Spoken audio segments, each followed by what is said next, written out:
A 17-year-old boy stood in the humid stillness of a Memphis garage, offering to repair a machine that cost more than most people earned in 5 years.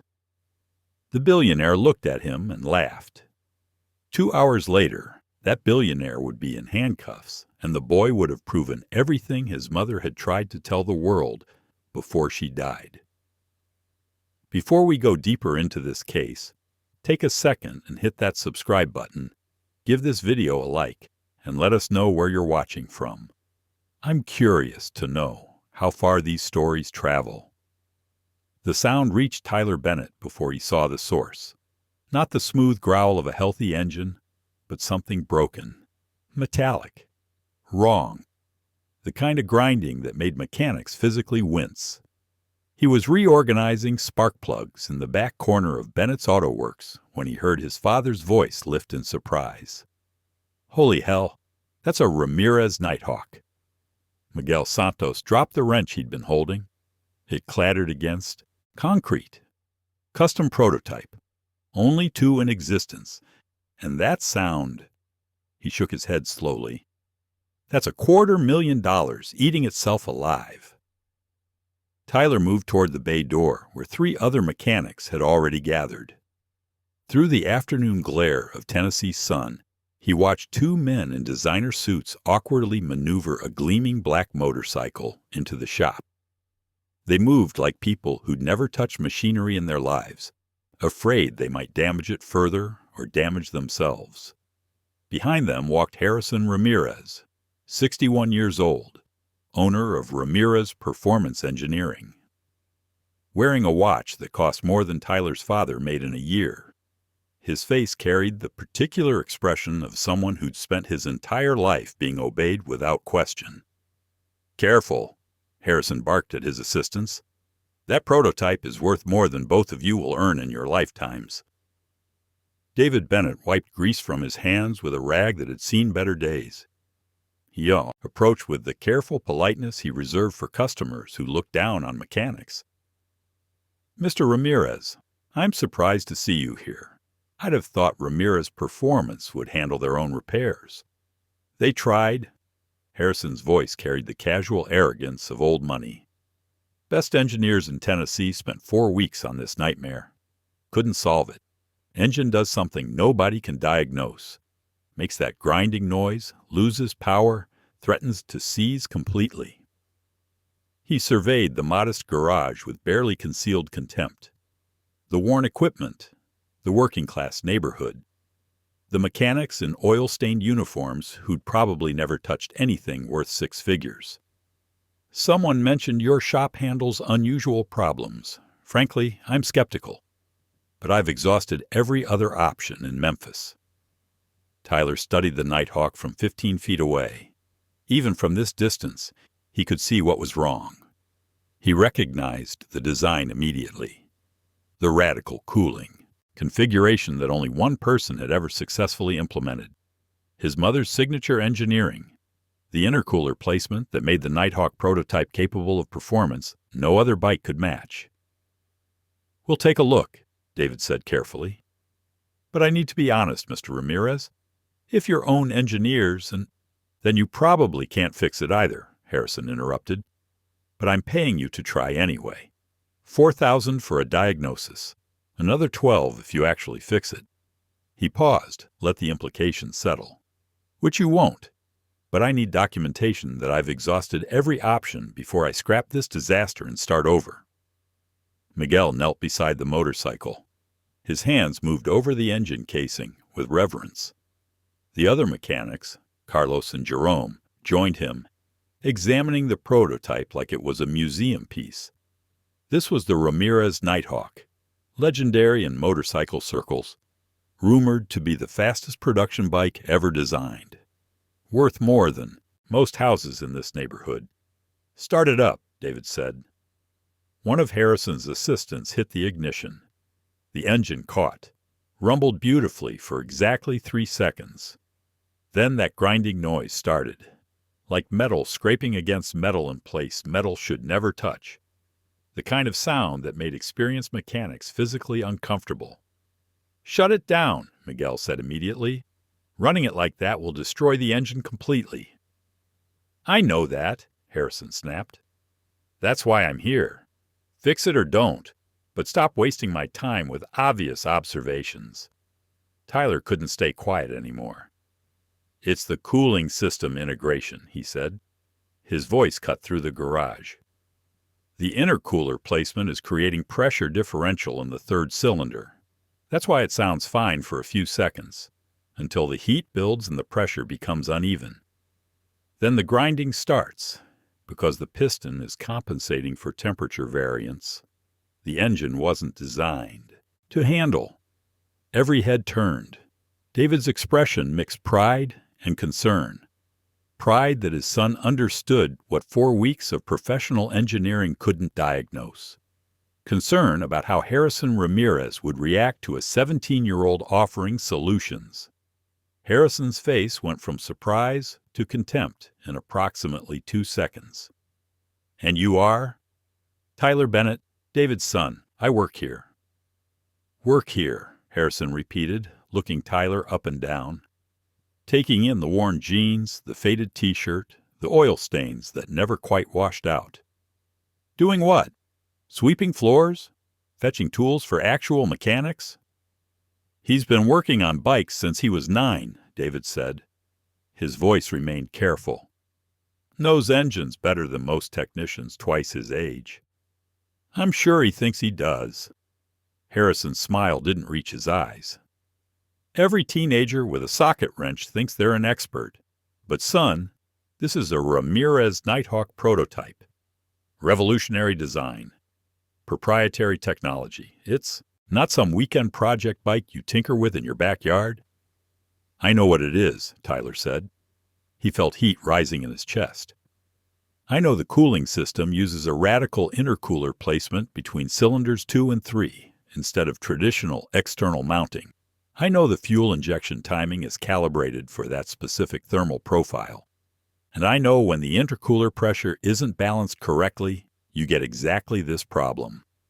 Grinding, power loss, risk of catastrophic seizure." The garage went silent. Miguel was staring at Tyler like he'd never seen him before. Carlos and Jerome had stopped examining the bike entirely. David looked torn between interrupting and letting his son continue. Harrison studied Tyler with the expression people wear when they're deciding whether to be impressed or insulted. "You're remarkably well-informed for a high school student working in his father's garage." "My mother taught me." Something shifted in Harrison's face, a flicker of recognition he tried to hide. "Your mother." "Emma Bennett. She designed custom motorcycles before she died." "Emma Bennett."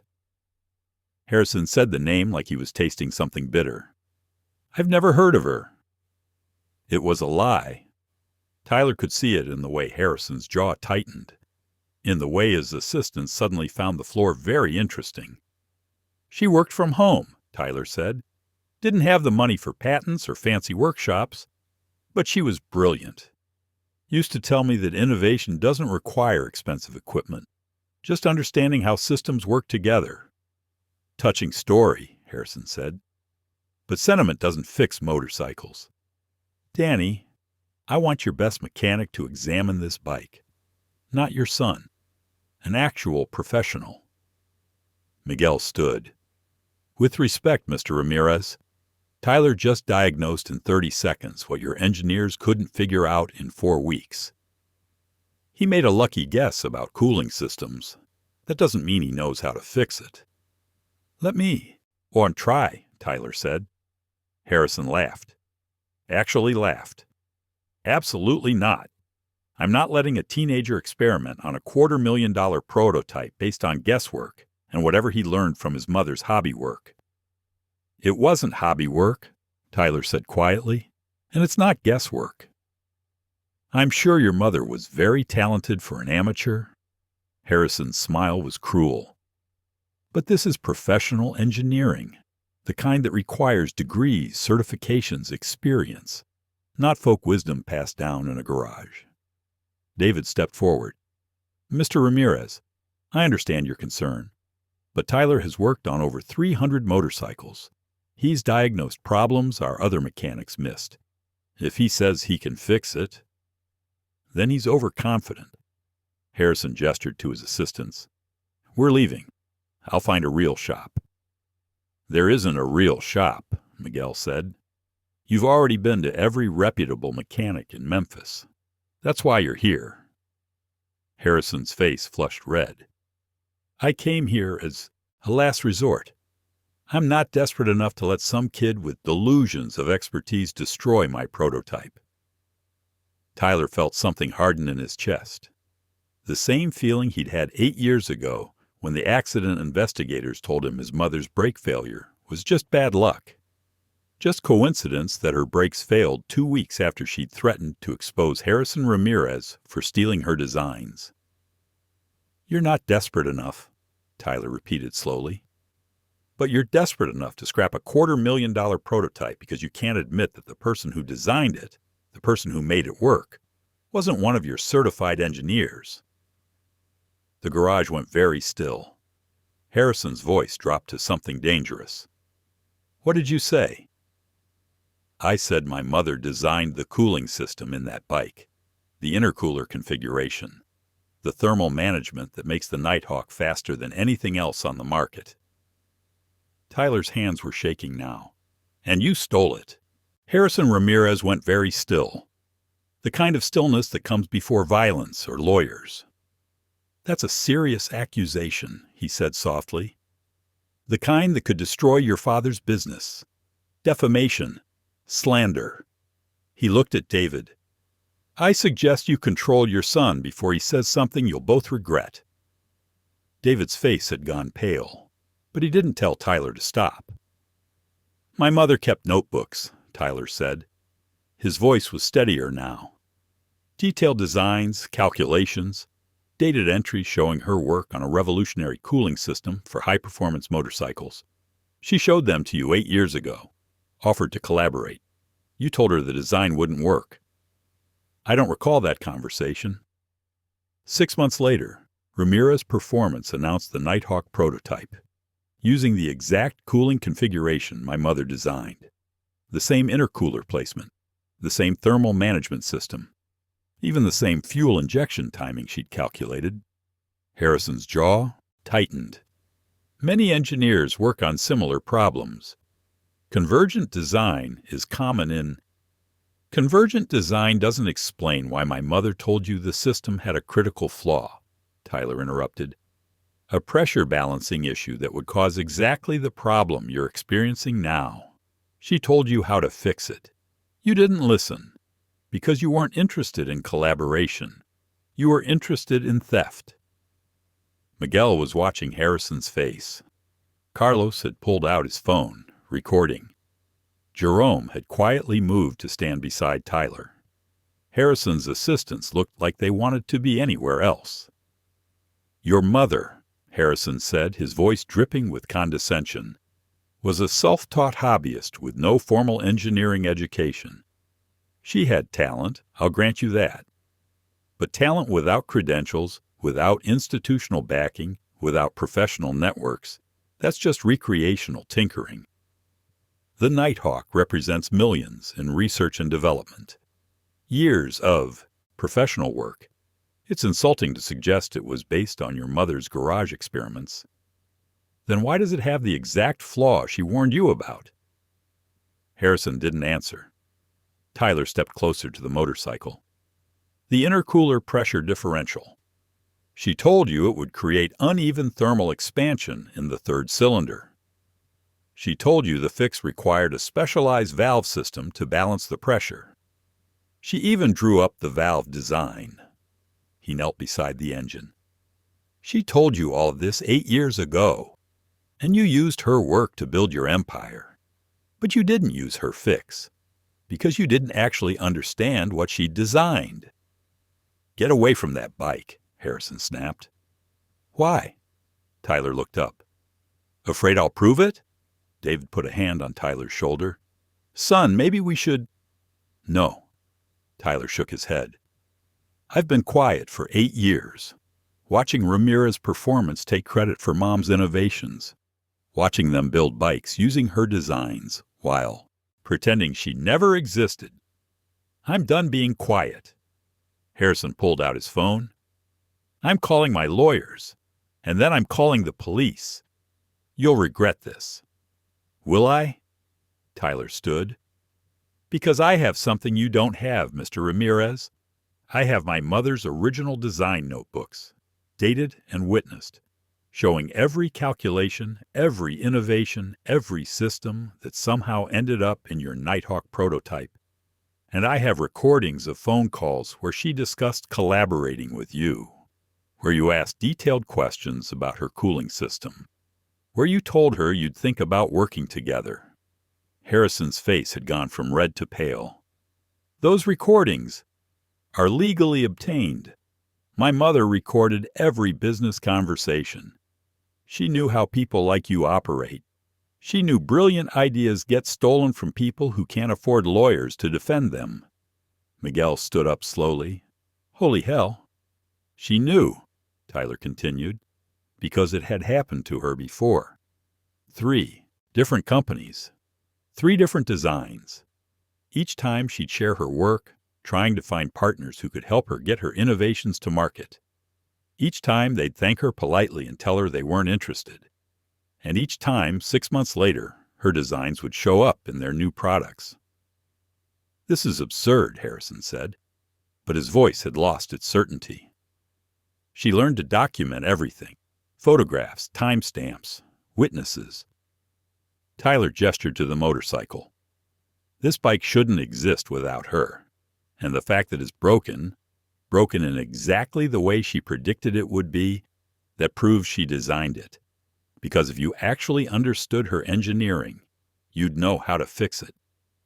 Jerome spoke up quietly. Mr. Ramirez, I've worked on motorcycles for 23 years. I've seen convergent design. I've seen parallel innovation.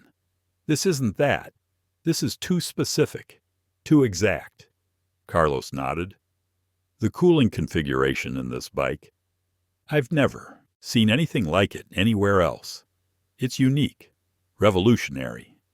If Tyler's mother designed it— She didn't design anything, Harrison snapped. She showed me some sketches 8 years ago. Amateur work. Interesting in theory, but completely impractical. I thanked her for her time and moved on. If Ramirez Performance developed similar technology, it's because my engineers are the best in the business. Then why can't they fix this bike? Tyler asked. Your engineers, the best in the business. 4 weeks. They couldn't diagnose a problem my mother predicted 8 years ago. Before we continue, take a second and share your thoughts so far on the story below. I read every single one. Harrison looked at David. If you don't remove your son from this garage right now, I'm walking out. And I'm making sure every shop in Tennessee knows that Bennett's Auto Works makes defamatory accusations against its customers. David's voice was quiet when he spoke. I've known Emma's son his entire life. I've watched him work on machines since he could hold a wrench, and I've never seen him be wrong about an engine. He paused. If Tyler says he can fix your bike, he can fix it. If you walk out, you're going to scrap a $250,000 prototype because you're too proud to let a 17-year-old prove he knows more than your engineers. Harrison's assistants exchanged glances. One of them leaned in, whispered something. Harrison shook his head sharply. No, absolutely not. Mr. Ramirez, Miguel said carefully, what harm could it do to let the kid try? If he's wrong, you're no worse off than you are now. If he's right— He shrugged. Then you get your bike fixed. And if he damages it further? Then I take responsibility, David said. Any additional damage, I'll pay for it. Tyler looked at his father in surprise. David didn't look back, just kept his steady gaze on Harrison Ramirez. Harrison seemed to be calculating. Pride versus practicality. Ego versus $250,000. Fine, he said finally. 1 hour. If he can't diagnose and fix the problem in 1 hour, you never contact me again. You never mention your wife's so-called designs. You never make accusations about Ramirez's performance. Are we clear?" "We're clear," David said. Tyler moved to the motorcycle. His hands were steady now. He'd spent 8 years preparing for this moment.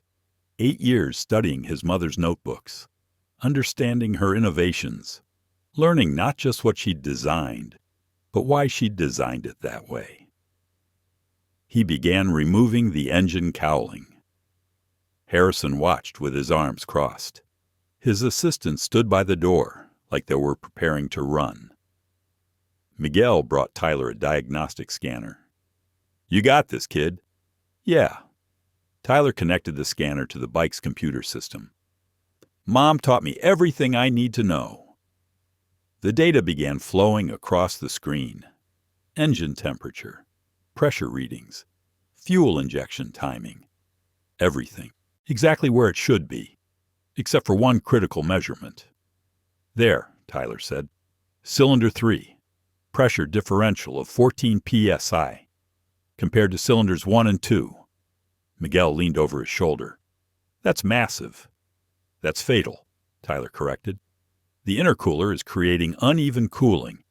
Hot air gets trapped in the third cylinder chamber, creates expansion that the piston can't compensate for. That's the grinding noise. The piston trying to move through overheated, overexpanded space." "And the fix?" Harrison asked. His voice was carefully neutral. Tyler opened his mother's notebook. The one he'd brought to the shop that morning. The one he'd been carrying every day for 8 years, waiting for this moment. He flipped to a page dated March 15th, 2017. His mother's handwriting precise and clear. A detailed diagram of a specialized valve system. Calculations showing pressure balancing across all 3 cylinders. Notes about installation and calibration. "This," he said, holding up the notebook for everyone to see. "This is the fix." Harrison's face went white. "Dated March 15th, 2017, Miguel read aloud. 8 years ago." He looked at Harrison. 6 months before Ramirez Performance announced the Nighthawk prototype. Carlos was still recording on his phone. Jerome had moved to get a better view of the notebook page. "That proves nothing," Harrison said, but his voice shook. "It proves my mother designed this system," Tyler said quietly. "It proves she knew exactly how it worked and exactly what would go wrong if you didn't implement the pressure balancing valve.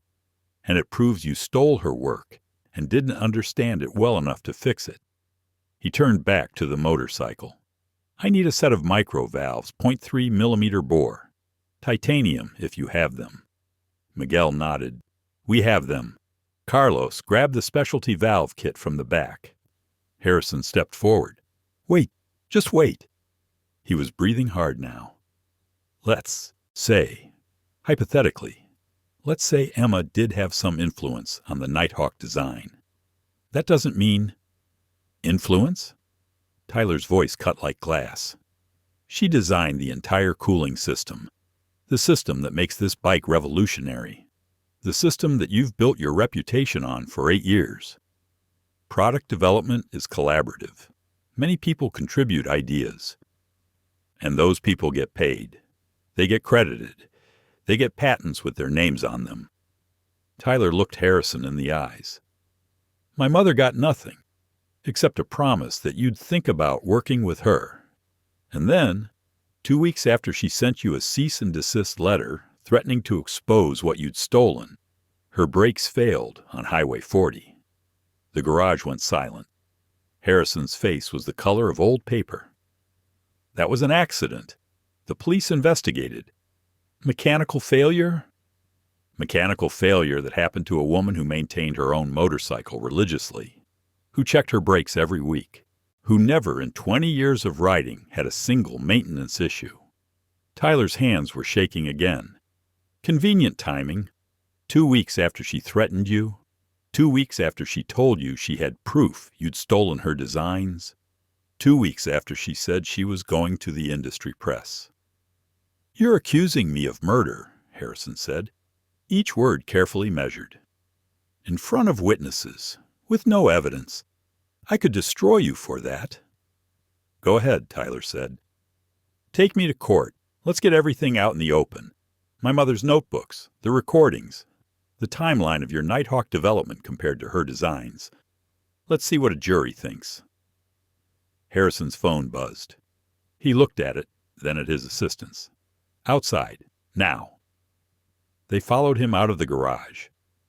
Through the open bay door, Tyler could see them having an urgent, whispered conversation.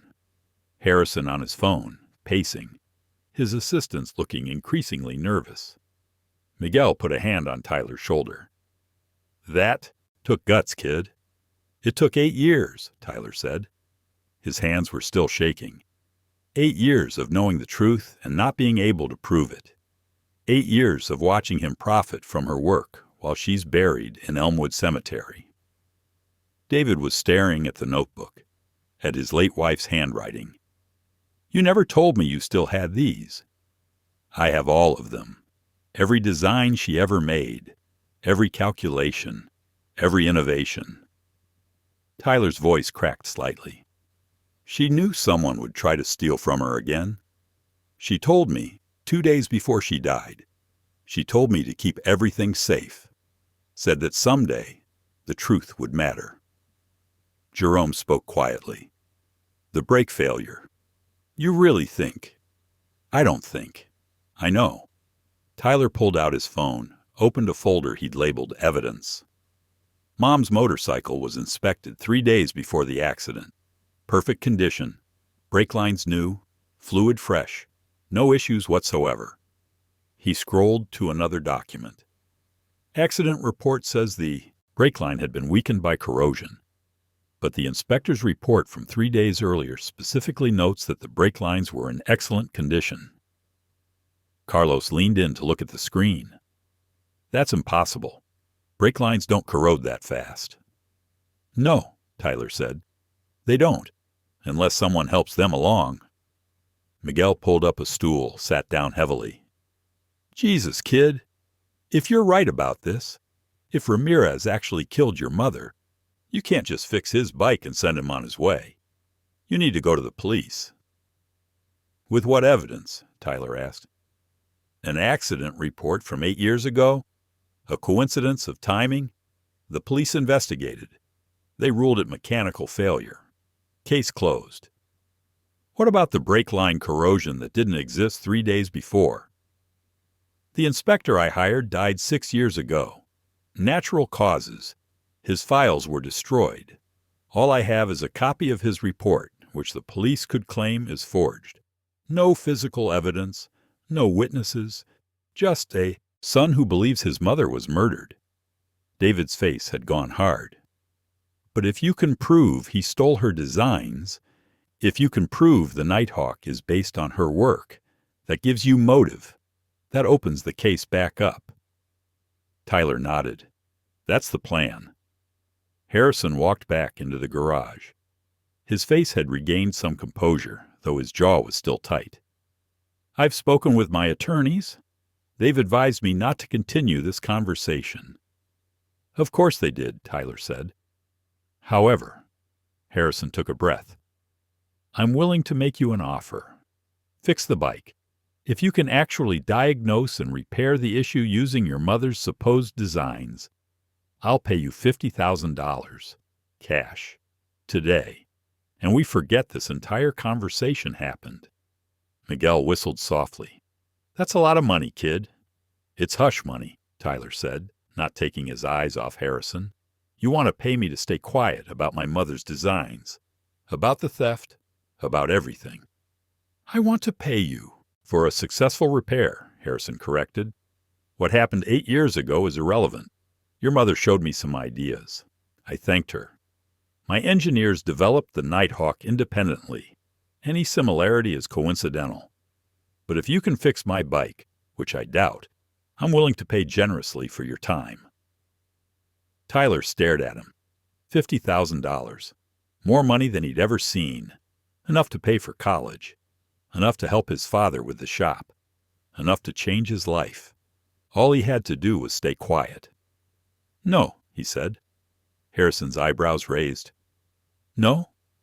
I don't want your money. I want the truth." "The truth," Harrison repeated, "is that you're a talented kid with a tragic backstory and an overactive imagination. Your mother was brilliant, I'll give you that. But she wasn't the only brilliant designer in the motorcycle industry. Sometimes people have the same ideas. That's not theft. That's innovation." Tyler walked to the workbench, pulled out another notebook. This, one older, more worn. This is from 2014. Mom's first concepts for radical cooling systems. She sent copies to 3 companies, asked for partnerships, got rejected by all 3. He flipped through pages. Here's a letter from Davidson Motors, dated June 2014. Thanks her for her innovative thinking, but says the cooling design won't work with current fuel injection systems. He pulled out a magazine. Here's Davidson Motors' new sport bike, released January 2015, using a cooling system nearly identical to my mother's design, which supposedly wouldn't work. Harrison said nothing. Tyler pulled out another notebook. Here's her 2015 correspondence with Velocity Motorcycles. Same story. Innovative design. Won't work with their engineering philosophy. Too radical. Another magazine. Velocity's revolutionary new touring bike. March 2016. Using Mom's engine configuration. And here, Tyler said, his voice rising, are her designs sent to Ramirez Performance in March 2017. Detailed. Specifications. Engineering calculations. Everything you needed to build the Nighthawk. You told her you'd consider collaboration. You asked detailed questions about thermal management and pressure balancing. She answered every question. Gave you everything. He slammed the notebook on the workbench. And 6 months later, you announced a prototype using her exact designs. No credit, no payment, no acknowledgement she ever existed. Jerome was shaking his head slowly. That's a pattern. That's not coincidence. My mother spent 15 years designing motorcycles, creating innovations that changed the industry, and she died broke and unknown because people like you. Tyler's voice broke. He steadied himself. Because people like you stole from her and made millions while she struggled to keep food on our table. Before we go deeper, I would love to hear your point of view. Tell me what part hit you the hardest in the story, and share your thoughts in the comments. Harrison's phone buzzed again. He looked at it, and something shifted in his expression. My attorneys have made something very clear. If you continue making these accusations, I will sue you for defamation. I will sue your father. I will sue this garage. I will make sure you never work in this industry again. Good, Tyler said. Let's go to court. Discovery will be fascinating. Harrison's face flushed. You arrogant little... Mr. Ramirez, David interrupted quietly, you came here for a repair. Are you going to let Tyler fix your bike, or are you going to walk out? For a long moment, Harrison said nothing. Tyler could see him calculating, could see the war between pride and practicality playing out across his face. 1 hour, Harrison said finally. Fix it or don't. But when this is over, we're done. You stay away from me. You stay away from Ramirez Performance. You keep your mother's notebooks and your conspiracy theories to yourself. Understood? Tyler didn't answer. Just turned, back to the motorcycle. Carlos returned with the valve kit. Tyler selected the components he needed. Microvalves, precision fittings, temperature sensors. Everything his mother's design had specified. His hands moved with practiced certainty. This was the motorcycle he'd been preparing for his entire life. The machine that represented his mother's genius and Harrison Ramirez's theft. The proof that Emma Bennett had been extraordinary. The garage fell quiet except for the careful click of tools. Tyler worked methodically. removed the existing pressure assembly, installed the new valve system exactly as his mother's diagram specified, calibrated the sensors, adjusted the fuel injection timing. Miguel watched over his shoulder. Kid knows what he's doing. David stood next to Harrison, both men silent, watching Tyler work. 45 minutes later, Tyler straightened. Done. Harrison stepped forward. That's it. That's it. The valve system balances pressure across all 3 cylinders, prevents thermal buildup in cylinder 3, eliminates the grinding. Your engineers missed it because they didn't understand my mother's cooling design. They were working backward from a stolen blueprint without comprehending the underlying principles. Harrison's jaw tightened. Start it. Tyler hit the ignition. The engine caught, rumbled, smooth and powerful. No grinding, no stuttering. Perfect. Miguel whooped.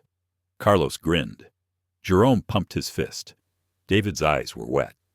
Tyler let the engine run for 30 seconds, then a minute, then 3 minutes. Smooth the entire time.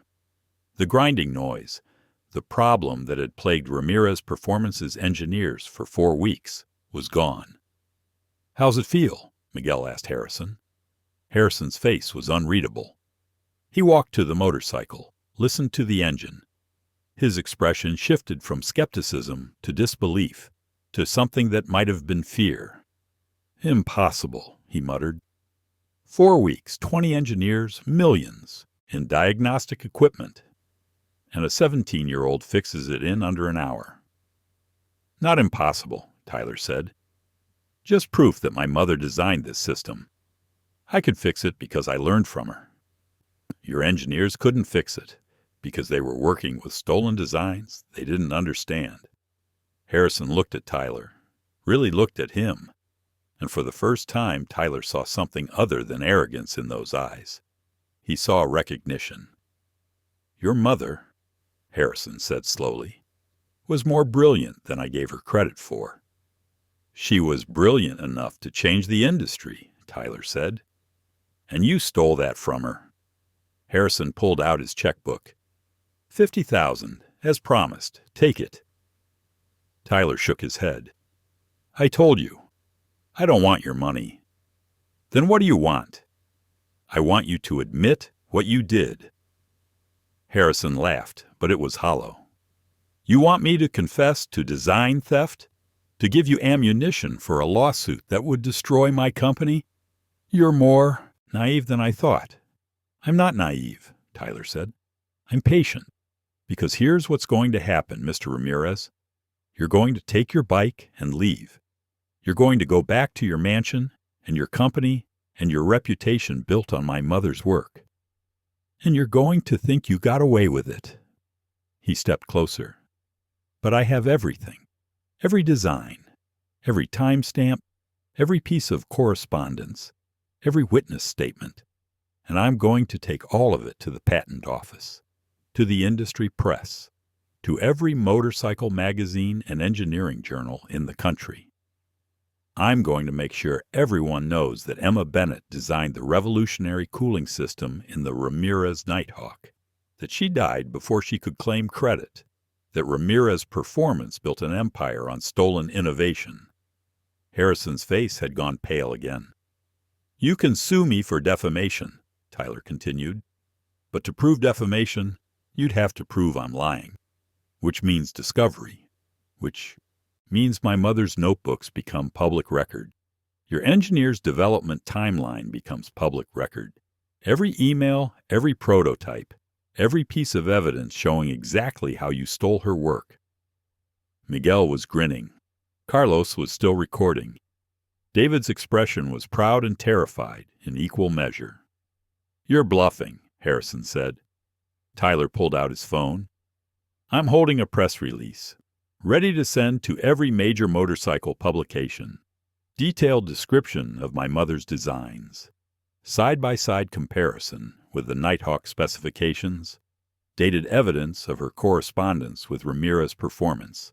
And a statement from me explaining how I fixed your bike in under an hour, using her original designs. while your engineers spent 4 weeks failing to understand what they'd stolen. He showed Harrison the screen, the email draft, the recipient list, dozens of industry contacts. "One click," Tyler said. "That's all it takes."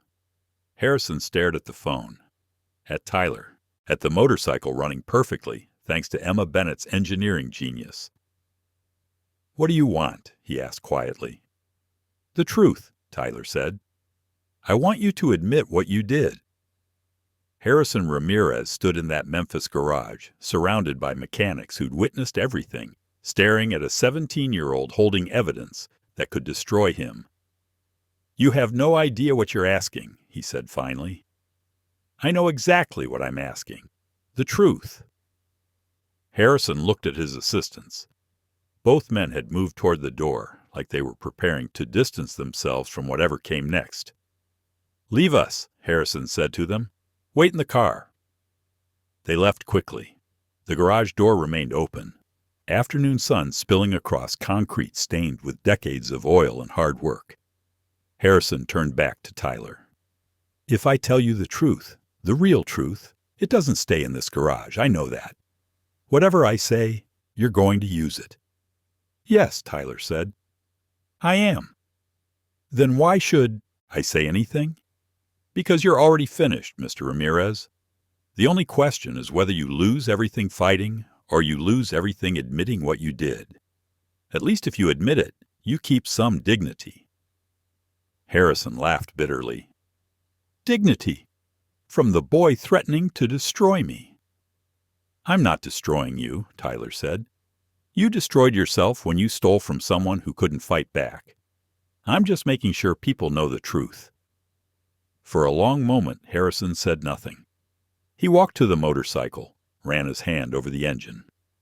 "Your mother was extraordinary. I need you to understand that. When she showed me her designs, I knew immediately that she'd solved problems our entire engineering department had been working on for years. The cooling system, the thermal management, the pressure balancing." He paused. "She was self-taught, no formal education, working from her garage. And she was better than engineers with PhDs and decades of experience." Miguel shifted his weight, uncomfortable. Carlos kept recording. "I offered to buy her designs," Harrison continued. "Offered her $50,000 for full rights. She refused. Said she wanted partnership, wanted collaboration, wanted credit." His voice turned bitter. "She didn't understand how the industry works. You don't get to demand partnership when you have no reputation, no credentials, no leverage. You take what you're offered, or you get nothing." Tyler's hands clenched into fists. "So you stole from her." "I tried to work with her," Harrison snapped. "I explained that $50,000 was generous for unproven designs from an unknown designer. I explained that Ramirez Performance takes financial risk bringing innovations to market. That risk deserves reward." He shook his head. "She wouldn't listen. Kept insisting on partnership, on credit, on treating her like an equal, when she had none of the qualifications that make someone equal in this industry." "She had the talent," David said quietly. "That should have been enough." "Talent without credentials is hobby work," Harrison said. "The motorcycle industry doesn't run on garage experiments. It runs on professional engineering, rigorous testing, corporate backing. Your wife was talented, but she wasn't professional." Tyler's voice was cold. "And that justified stealing from her?" "I didn't steal anything," Harrison said. "I developed similar technology based on concepts she'd shown me. Concepts she couldn't patent because she didn't have the money for patent attorneys. Concepts she couldn't protect because she was working alone from her garage. That's not theft. That's business." "That's theft," Jerome said. "You took her ideas and built your company's flagship product on them without giving her anything." Harrison's face flushed. "I gave her an offer. She refused. What happened after that is on her." Tyler felt something cold settle in his chest. What about the brake failure? Harrison went very still. 2 weeks after she sent you a cease and desist letter. 2 weeks after she threatened to go public about your theft. Her brakes failed on Highway 40. That was an accident, Harrison said.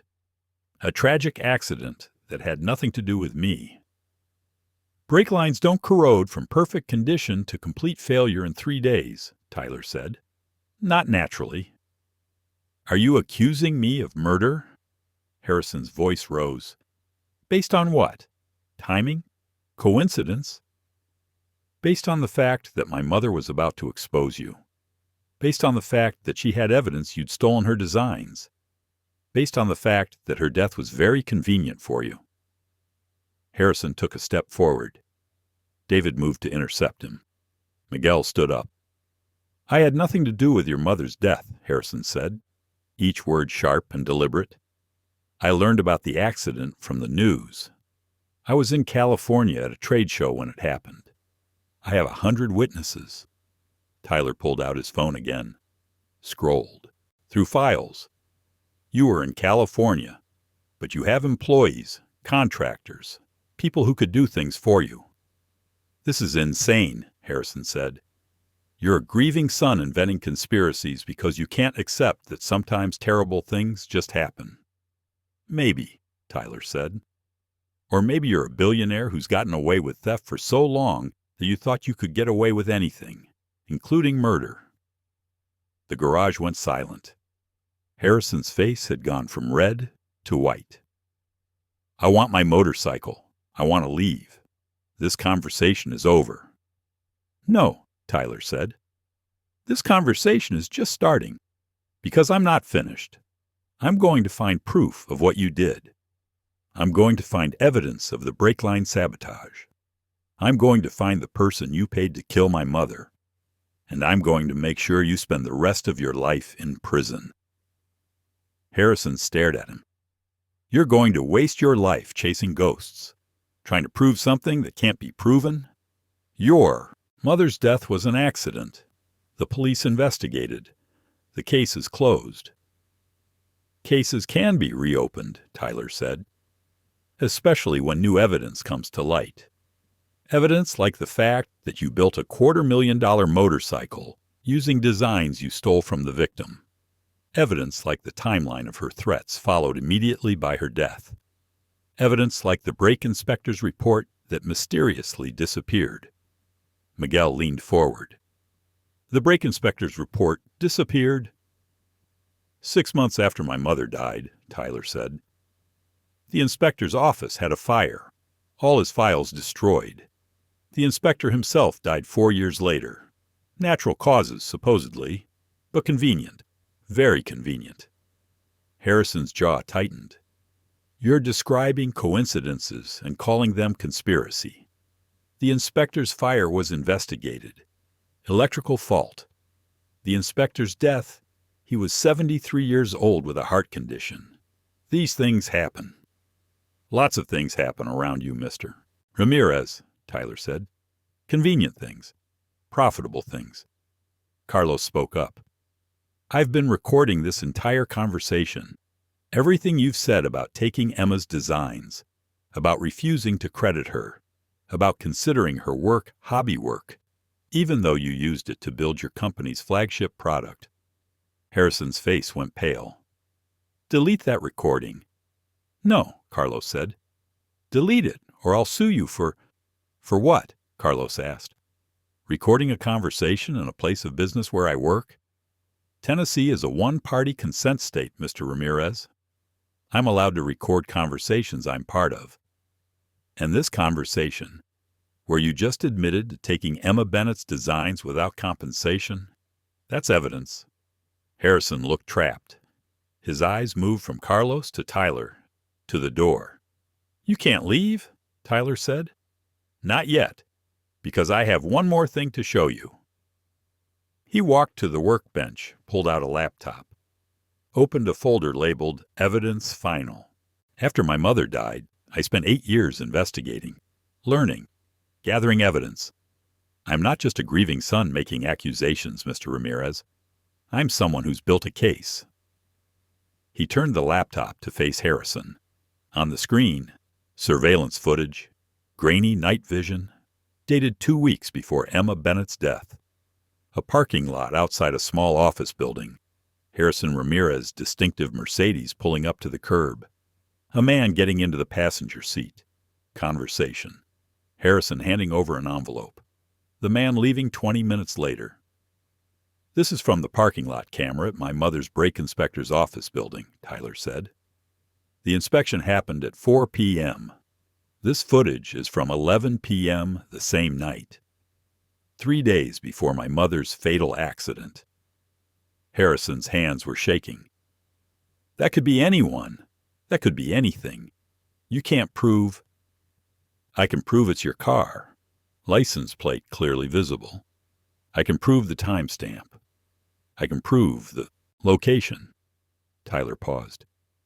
What I couldn't prove was who you were talking to. The man's face isn't clear enough in the footage, but I kept digging. He pulled up another file. This is a financial record from one of your shell companies. Payment of $75,000 to a contractor named Marcus Webb. Dated the day after this footage was taken. Classified as consulting services. Miguel whistled softly. Marcus Webb, Tyler continued, is a former mechanic. Fired from 3 different shops for fraudulent work. Arrested twice for insurance fraud involving staged vehicle failures. An expert, you might say, in making vehicles fail in ways that look like accidents. Harrison's face had lost all color. Marcus Webb died 2 years ago, Tyler said. Motorcycle accident, very tragic, very convenient. Can't testify against you if he's dead. This is all circumstantial, Harrison said. His voice had lost its strength. Timing. Coincidence. You have no direct evidence. I have enough to reopen my mother's case, Tyler interrupted. I have enough to get the police interested. I have enough to get the press interested. And once people start looking closely at you, Mr. Ramirez, at your business practices, at the timeline of Emma Bennett's threats followed by her death, at the payment to Marcus Webb, he closed the laptop. Once people start looking, they're going to find things. Because people like you don't just commit one crime. You commit dozens, hundreds, over decades. And you think you're untouchable because you're wealthy and powerful and connected. But you're not untouchable.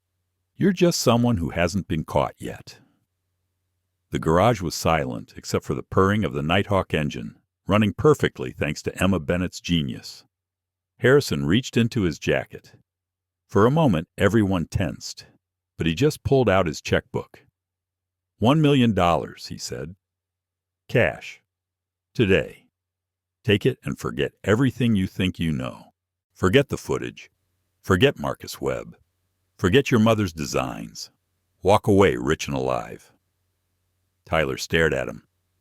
Did you just threaten me? I'm offering you a choice, Harrison said. Take the money and live a good life. Or keep pursuing this and end up like your mother. Tragic accident. No one to blame. Just bad luck. David moved fast. Grabbed Harrison by the collar, slammed him against the workbench. Did you just threaten my son? Get your hands off me, Harrison snarled. Miguel pulled out his phone. I'm calling the police. No, Tyler said, not yet. Everyone looked at him. Tyler's face was calm, cold. Let him go, Dad. David released Harrison slowly. Stepped back. Tyler walked to Harrison. You just made a mistake, Mr. Ramirez. Everything you said, the threat, the bribe, the admission about taking my mother's designs, Carlos recorded all of it.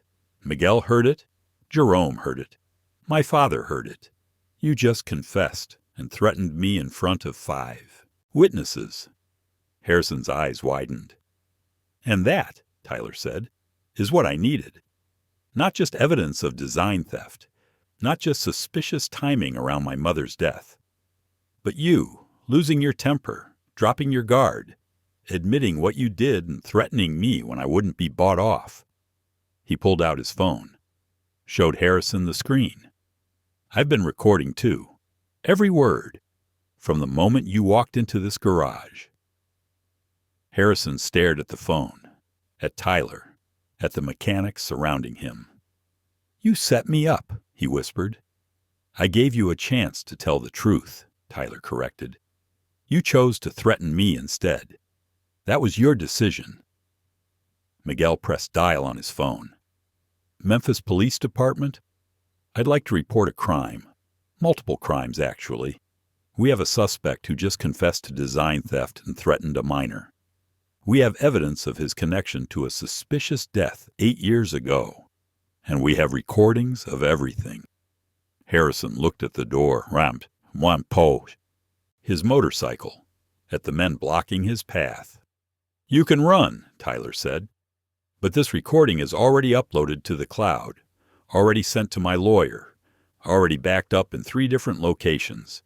Running just makes you look guilty." Harrison's shoulders slumped. Outside, sirens started in the distance. Tyler walked to the Nighthawk, shut off the engine. "My mother designed this. She designed the cooling system that made it revolutionary. She designed the pressure balancing that your engineers couldn't understand. She designed everything that made Ramirez's performance successful, and you stole it from her. You refused to give her credit. You refused to pay her fairly. And when she threatened to expose you—" He stopped, swallowed hard. "When she threatened to expose you, you had her killed." "I didn't," Harrison said. But his voice was hollow. The sirens were getting closer. Tyler picked up his mother's notebook, held it like a sacred text. "She told me to keep these safe. She told me that someday the truth would matter. She knew people like you would try to erase her. But she also knew that if I kept fighting, if I kept documenting, if I kept believing, eventually the truth would come out." He looked at Harrison. She was right. 2 patrol cars pulled up to Bennett's Auto Works within 4 minutes. 4 officers emerged, hands near their weapons, approaching the garage with the careful tension of cops responding to a potential threat. Detective Sarah Martinez arrived 7 minutes later. 42 years old, 20 years with Memphis PD, specializing in white-collar crime and cold cases. She'd heard the name Harrison Ramirez before. Everyone in Memphis had. "Someone want to explain what's going on?" she asked, surveying the garage. Mechanics, a nervous billionaire, a 17-year-old holding a notebook like it contained the secrets of the universe. Miguel stepped forward. "Detective, my name is Miguel Santos. I'm head mechanic here. We need to report multiple crimes: design theft, bribery, threatening a minor, and possibly murder." Detective Martinez's eyebrows raised. "That's quite a list. Start from the beginning," Tyler explained. Calmly, methodically, his mother's designs, Harrison's theft, the Nighthawk prototype, the cease and desist letter followed by Emma Bennett's fatal brake failure, the payment to Marcus Webb, the surveillance footage, Harrison's threats minutes earlier. Carlos handed over his phone with the recording. Miguel provided his statement. Jerome confirmed everything. David corroborated the timeline. Detective Martinez listened, taking notes. When Tyler finished, she turned to Harrison. "Mr. Ramirez, is what this young man said accurate?" Harrison's lawyer had arrived, probably called during the confrontation. A sharp-faced woman in an expensive suit who immediately stepped between Harrison and the detective. "My client has no comment at this time. He's here as the victim of defamatory accusations and threats. We request that—" "I'm not asking your client anything yet," Detective Martinez interrupted. "I'm asking if the accusations are accurate. Did you take designs from Emma Bennett without compensation? Did you make payments to Marcus Webb? Did you threaten Tyler Bennett minutes ago?" The lawyer whispered urgently to Harrison. He nodded. She turned back to the detective. "My client declines to answer questions without formal legal representation present." "That's his right," Detective Martinez said. "But I'm taking everyone downtown for formal statements. and I'm securing this garage as a potential crime scene, pending investigation of these recordings and claims." She gestured to the officers. "Bag and tag the motorcycle. I want forensic analysis of the engine components, comparison with the design specifications these witnesses mentioned. Get copies of all recordings. Contact the district attorney. We're going to need to review the Emma Bennett accident case from 2017. Harrison's lawyer stepped forward. "Detective, my client is a respected businessman with no criminal record. These accusations are baseless conspiracy theories from a grieving son who—" "Your client just threatened a minor, according to multiple witnesses," Detective Martinez cut her off. "That alone is enough to bring him in for questioning. The design theft allegations, the suspicious death, the payment to a known fraud specialist, those are enough to open investigations. Whether those investigations find evidence is another matter. But right now, your client is coming downtown." Harrison looked trapped. His face had gone from pale to gray. "This is a misunderstanding. I came here for a simple repair. And instead, according to 5 witnesses and multiple recordings, you confessed to design theft and threatened the life of a 17-year-old boy," Detective Martinez said. "That's not a misunderstanding, Mr. Ramirez. That's a crime." She nodded to the officers. "Read him his rights." Tyler watched as they handcuffed Harrison Ramirez, watched the billionaire's face as he realized what was happening. The empire he'd built on stolen innovation was crumbling. "Detective," Tyler said quietly, "my mother's death, the brake failure. Can you really reopen that case?" Detective Martinez studied him. "If there's evidence of foul play, yes. The Marcus Webb payment, the suspicious timing, the surveillance footage you mentioned, that's potentially enough to warrant reinvestigation. But I need to be clear with you, Tyler. 8 years is a long time. Physical evidence degrades. Witnesses die or forget. Even with everything you've gathered, building a murder case is difficult. But possible. Possible, she agreed. Especially if we can establish motive and opportunity. Harrison Ramirez had both. Your mother threatened his business. Her death eliminated that threat. And if we can prove he paid Marcus Webb to sabotage her motorcycle. Then we can prove murder, Tyler finished. Then we can try, Detective Martinez corrected. Justice isn't always about certainty. Sometimes it's about building the strongest possible case and trusting a jury to see the truth. Harrison's lawyer was arguing with another officer.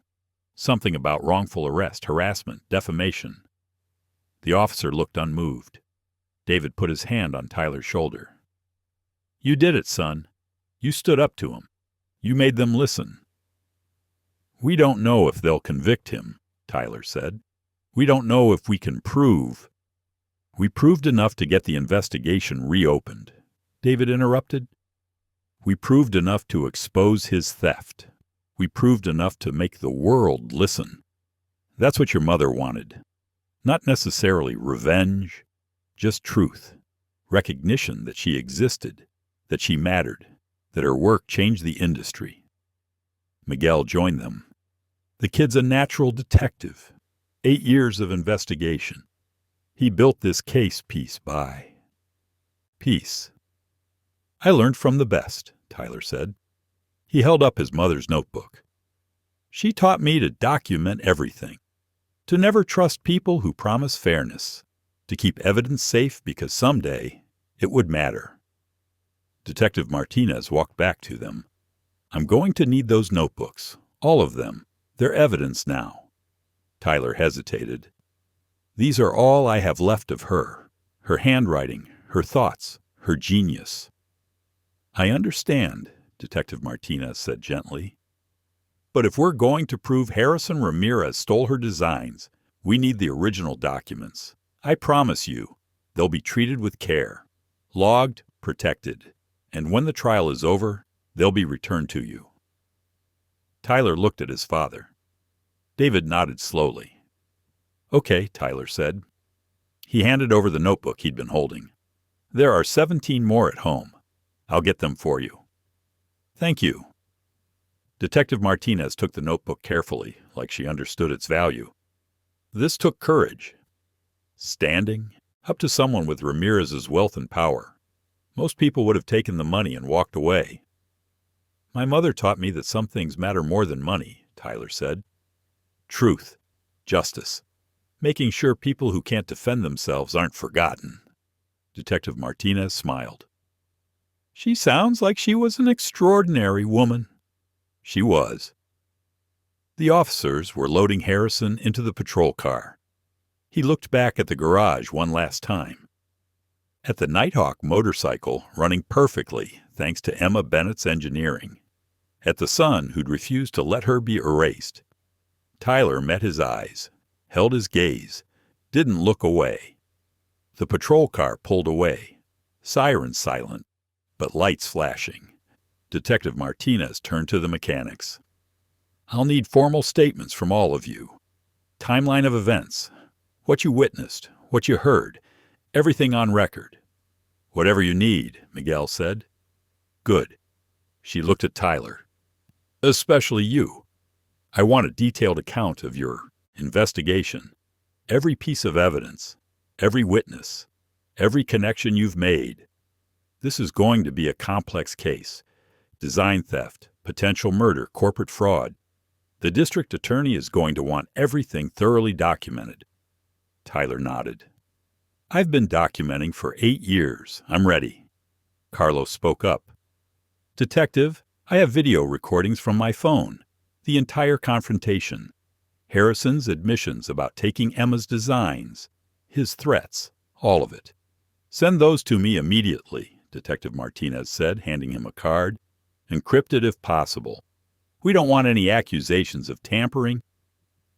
The next 3 hours passed in a blur of statements. Formal questions, documentation, officers photographing the Nighthawk, taking samples of the valve system Tyler had installed, comparing it with Emma's designs, building the foundation of a case that would either vindicate Emma Bennett or collapse into expensive legal battles. By the time the police left, the sun was setting over Memphis. The garage felt different, quieter, like something heavy had finally been lifted. David closed the bay door, locked it, turned to his son. "Your mother would be so proud of you." Tyler's eyes were wet. "I hope so. I hope she knows." "She knows," David said. "Wherever she is, she knows you fought for her, that you didn't let them erase her, that you made sure the world knows Emma Bennett was a genius." Miguel started cleaning up. "What happens now?" "Now we wait," David said. "The investigation will take months, maybe longer. Harrison has expensive lawyers. He'll fight every step of the way." "Let him fight," Tyler said. "I have the truth. I have evidence. I have witnesses. And I have 8 years of preparation for this moment." Jerome locked the tool cabinets. "The motorcycle industry is going to lose their minds when this story gets out. Harrison Ramirez arrested for design theft? Emma Bennett's revolutionary engineering finally getting credit? This is going to change everything." "Good," Tyler said. "It should change everything. Mom spent her life creating innovations and watching other people profit from them. The industry needs to know what happens to self-taught designers, how they get exploited, how they get erased. Maybe if people know Emma's story, it won't happen to the next brilliant person working from their garage. What would you do if someone stole your life's work and profited from it while you struggled to survive? Would you fight like Tyler did? Or would you take the money and walk away? Share your thoughts in the comments. I'm curious where you stand on this." Carlos packed up his recording equipment.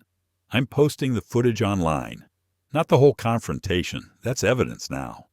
But enough to show what happened, enough to get people talking. Be careful," David warned. "Harrison's lawyers will come after you for defamation."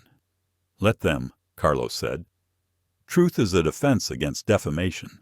And everything I post will be documented truth." They worked in silence for a while, cleaning, organizing, processing what had happened. Tyler kept looking at the Nighthawk, the motorcycle that proved his mother's genius, the machine that Harrison Ramirez had built an empire on while pretending Emma Bennett never existed. "Can I ask you something, Dad?" "Anything." "Do you think Mom knew? That she was going to die? That someone might kill her to keep her quiet?" David was quiet for a long moment. "I think your mother knew the risks. She knew powerful people don't like being challenged. She knew threatening to expose Harrison was dangerous." He paused. "But she did it anyway, because some things are worth the risk." She could have taken the money. $50,000. That would have changed our lives. "It would have changed our finances," David corrected. "But it would have destroyed who she was. Emma Bennett wasn't someone who could be bought. She was someone who believed in truth, in fairness, in making sure innovation got proper credit." He smiled sadly. "She'd rather die fighting than live knowing she'd sold out." Tyler nodded. He understood that now. Understood why his mother had refused Harrison's offer. Why she'd kept fighting even when fighting was dangerous. Some things matter more than safety, more than money, more than survival. Truth matters. Justice matters. Making sure the powerless aren't erased by the powerful, that matters. His phone buzzed. A text from an unknown number. "This is Detective Martinez. Preliminary report from the forensics team.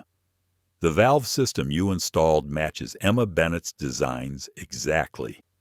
The original Nighthawk engine components show evidence of incomplete implementation, like someone tried to build from blueprints they didn't fully understand. This supports your design theft allegations. More updates as investigation progresses." Tyler showed the text to his father. David read it, closed his eyes. She was right. Your mother was right about everything. Miguel looked over David's shoulder, read the message. "They're going to prove it. They're actually going to prove Harrison stole her designs." "Proving theft is easier than proving murder," Tyler said. "The designs are documented, time-stamped, witnessed. But Mom's brake failure, that's harder. Marcus Webb is dead. The inspector's files were destroyed. All we have is suspicious timing and a payment that could be explained as legitimate consulting." "Don't give up before the fight's finished," Jerome said. "Detective Martinez is good at her job. If there's evidence, she'll find it." Carlos looked up from his phone. "Guys, you need to see this." He turned his screen to show them. A news article, posted 20 minutes ago. Billionaire motorcycle designer arrested on theft and threatening charges. Underneath, Harrison Ramirez's photo, the Ramirez Performance logo, a brief description of the allegations. The article was already going viral. Shares, comments, people in the motorcycle industry weighing in. Miguel whistled. "This is huge. This is national news." "International," Carlos corrected, scrolling through comments. "People in Japan, Germany, Italy, everyone's talking about it." Tyler read the comments. Some people defending Harrison, others calling for investigation, many asking questions about Emma Bennett. Who was she? What did she design? Why hadn't anyone heard of her before? "This is what Mom wanted," Tyler said quietly. "Not fame, not recognition, just people asking questions. People wondering about the designers who get erased. People thinking about who really creates the innovations they admire." Another notification. This one from a motorcycle magazine. "We'd like to interview you about your mother's work, about Emma Bennett's contributions to motorcycle engineering, about the allegations against Harrison Ramirez. Can we schedule a time to talk?" Then another and another. Reporters, bloggers, industry publications, everyone wanting the story. David put a hand on Tyler's shoulder. "You ready for this? Once you start talking to press, there's no going back. Harrison's lawyers will attack you. They'll dig into your life. They'll try to discredit everything you say. Let them try, Tyler said. I have evidence. I have truth. I have 8 years of preparation for exactly this moment. He typed a response to the magazine. Yes, I'll tell you about my mother. I'll tell you about Emma Bennett's genius. I'll tell you about the industry that exploited her and the billionaire who built an empire on her work while she died unknown and broke. Send. Miguel smiled. Emma raised you right, kid. She taught me to fight, Tyler said. She taught me that staying quiet makes you complicit. She taught me that truth matters more than safety. He looked at the Nighthawk. And she taught me everything I needed to know to prove she was right. The investigation moved faster than Tyler expected. Detective Martinez wasn't just thorough, she was relentless. Within 48 hours, she'd assembled a task force. Financial crime specialists, a forensic accountant, a cold case detective with 30 years of experience, and a prosecutor named Raymond Chen who specialized in corporate fraud. Tyler sat across from them in a conference room at Memphis PD. 17 notebooks spread across the table. Emma Bennett's life's work on display. Walk me through this, Raymond Chen said. He was 56 years old with the kind of calm focus that came from decades of prosecuting white-collar criminals. Your mother developed these designs when? Between 2012 and 2017, Tyler explained. She started with basic concepts, improving cooling efficiency and high-performance engines. By 2016, she developed the radical intercooler placement system, the one Harrison Ramirez used in the Nighthawk. Raymond studied the notebooks. Dated entries, detailed calculations, diagrams showing thermal management systems that shouldn't have been possible. These are remarkable, he said. I'm not an engineer, but even I can see the sophistication here. My mother was self-taught, Tyler said. No formal education beyond high school. Everything she learned came from books, online courses, hands-on experimentation. Dad's garage was her laboratory. The forensic accountant, Lisa Park, pulled up financial records on her laptop. I've been tracking Ramirez Performance's development timeline. They announced the Nighthawk prototype in September 2017, 6 months after your mother's correspondence with Harrison Ramirez.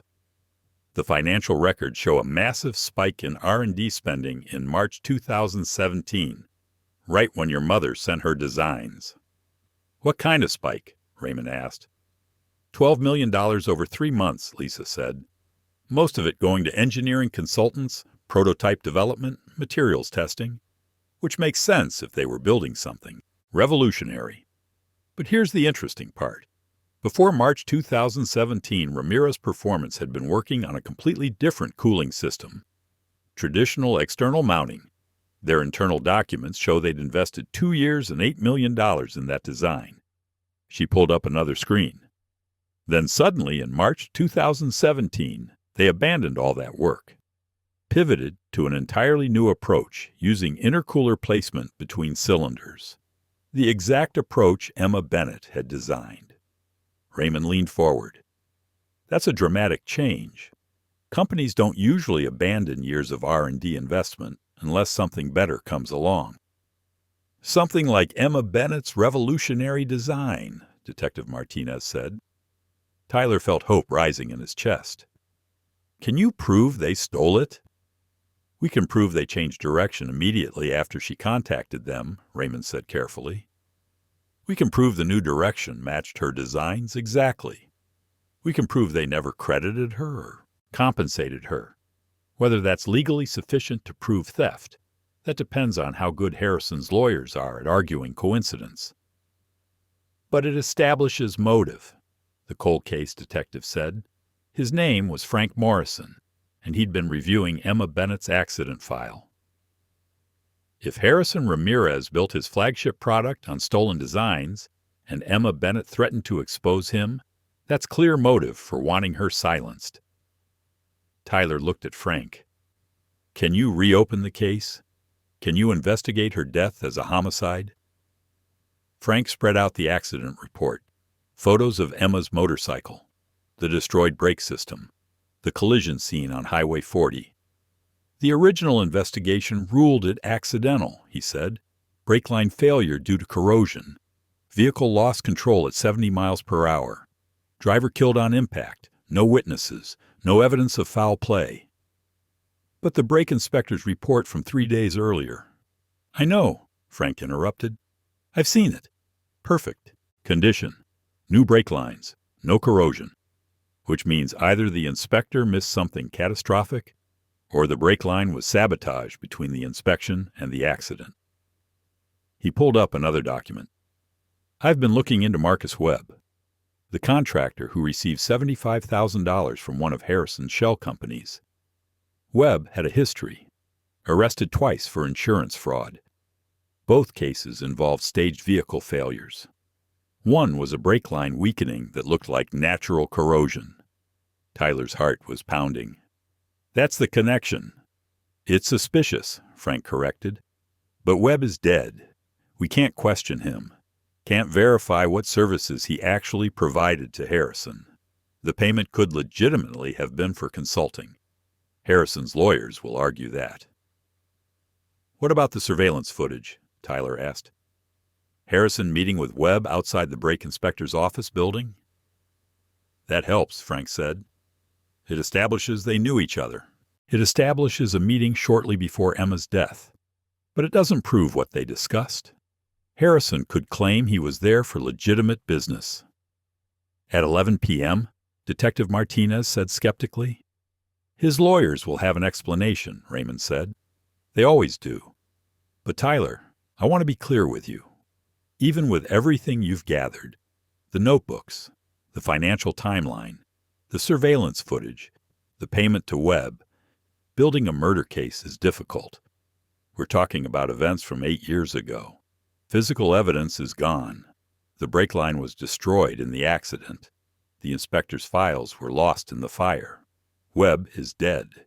We have suspicion, motive, and circumstantial evidence. But proving murder beyond reasonable doubt? That's a different challenge. Tyler felt his hope deflating. So Harrison gets away with it. I didn't say that, Raymond corrected. I said murder is difficult to prove. Design theft? That's easier. We have your mother's original, notebooks. We have dated correspondence.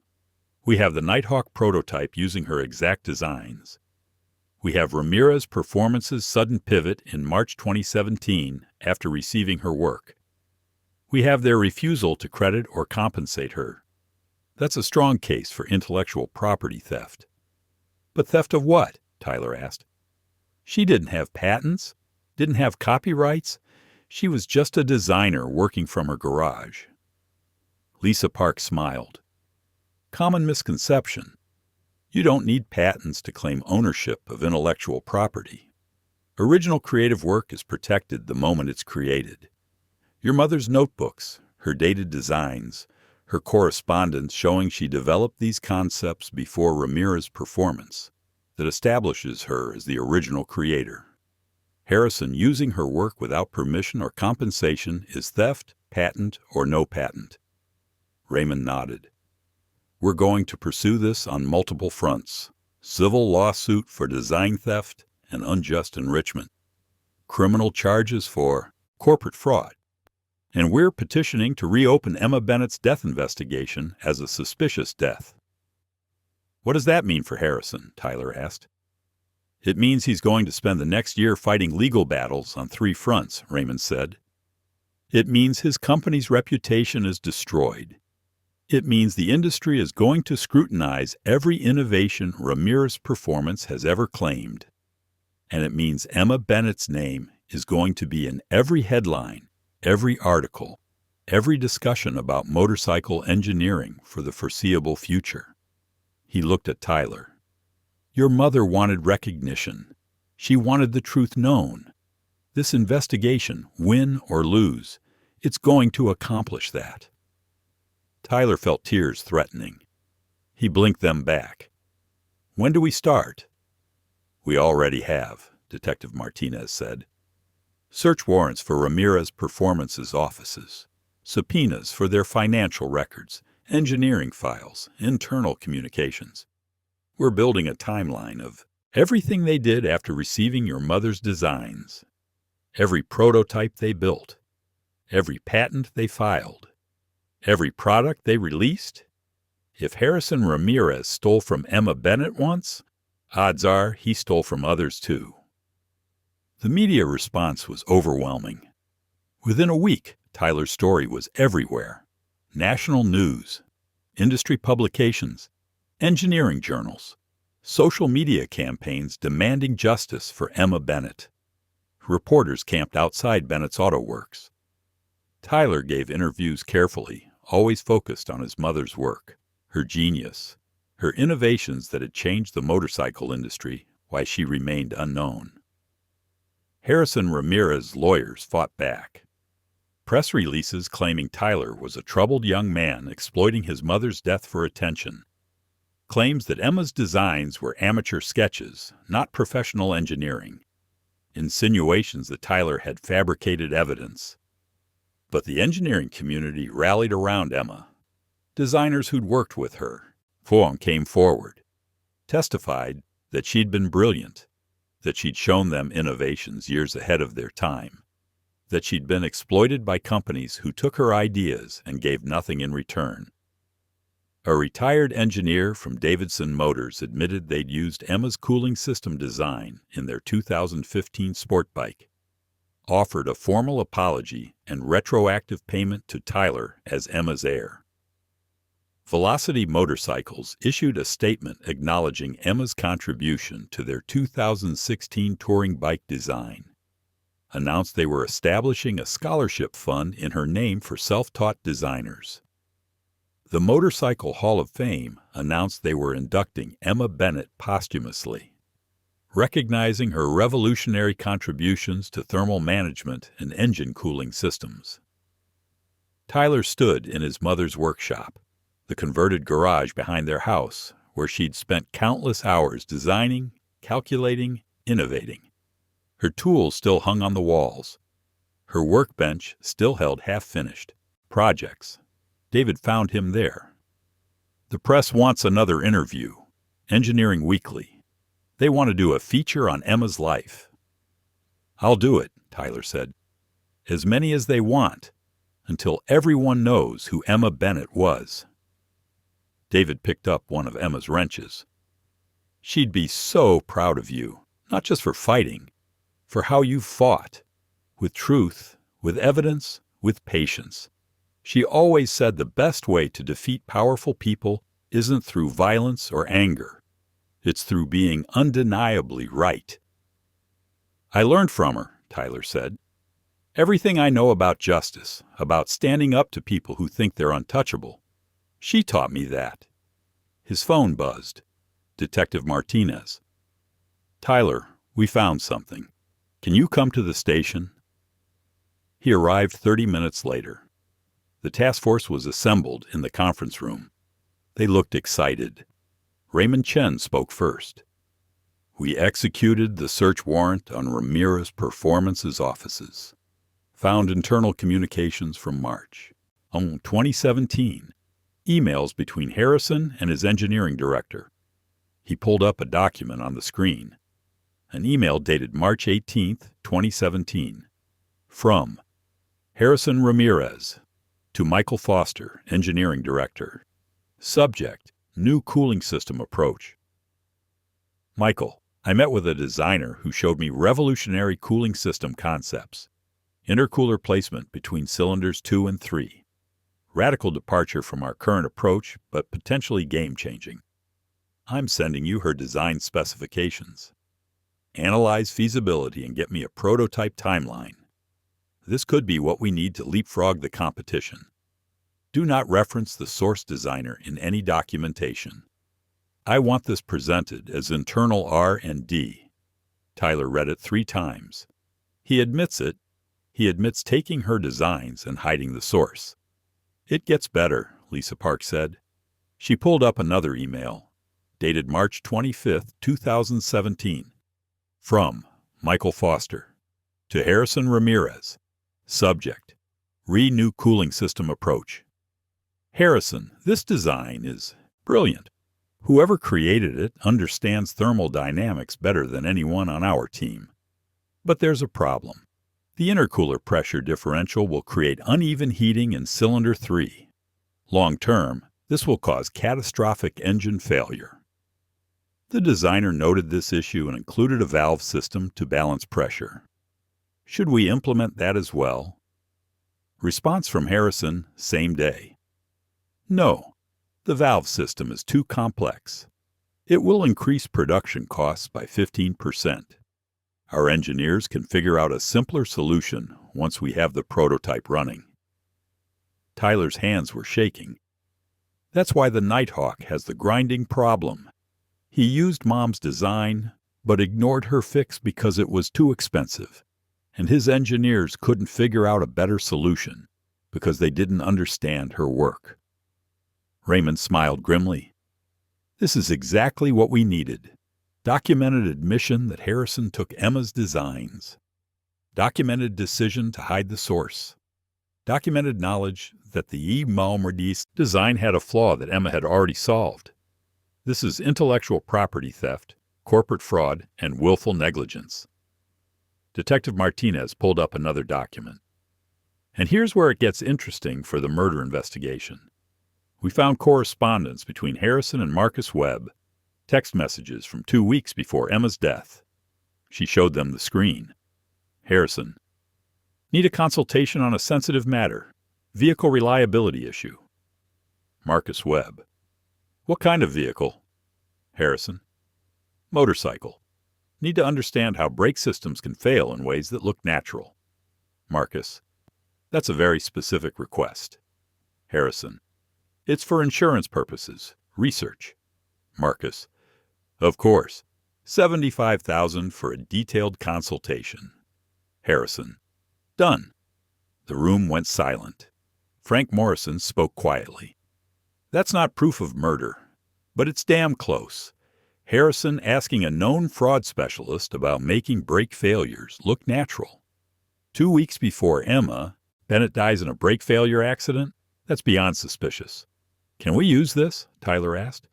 Can this reopen her case as a homicide? Yes, Frank said.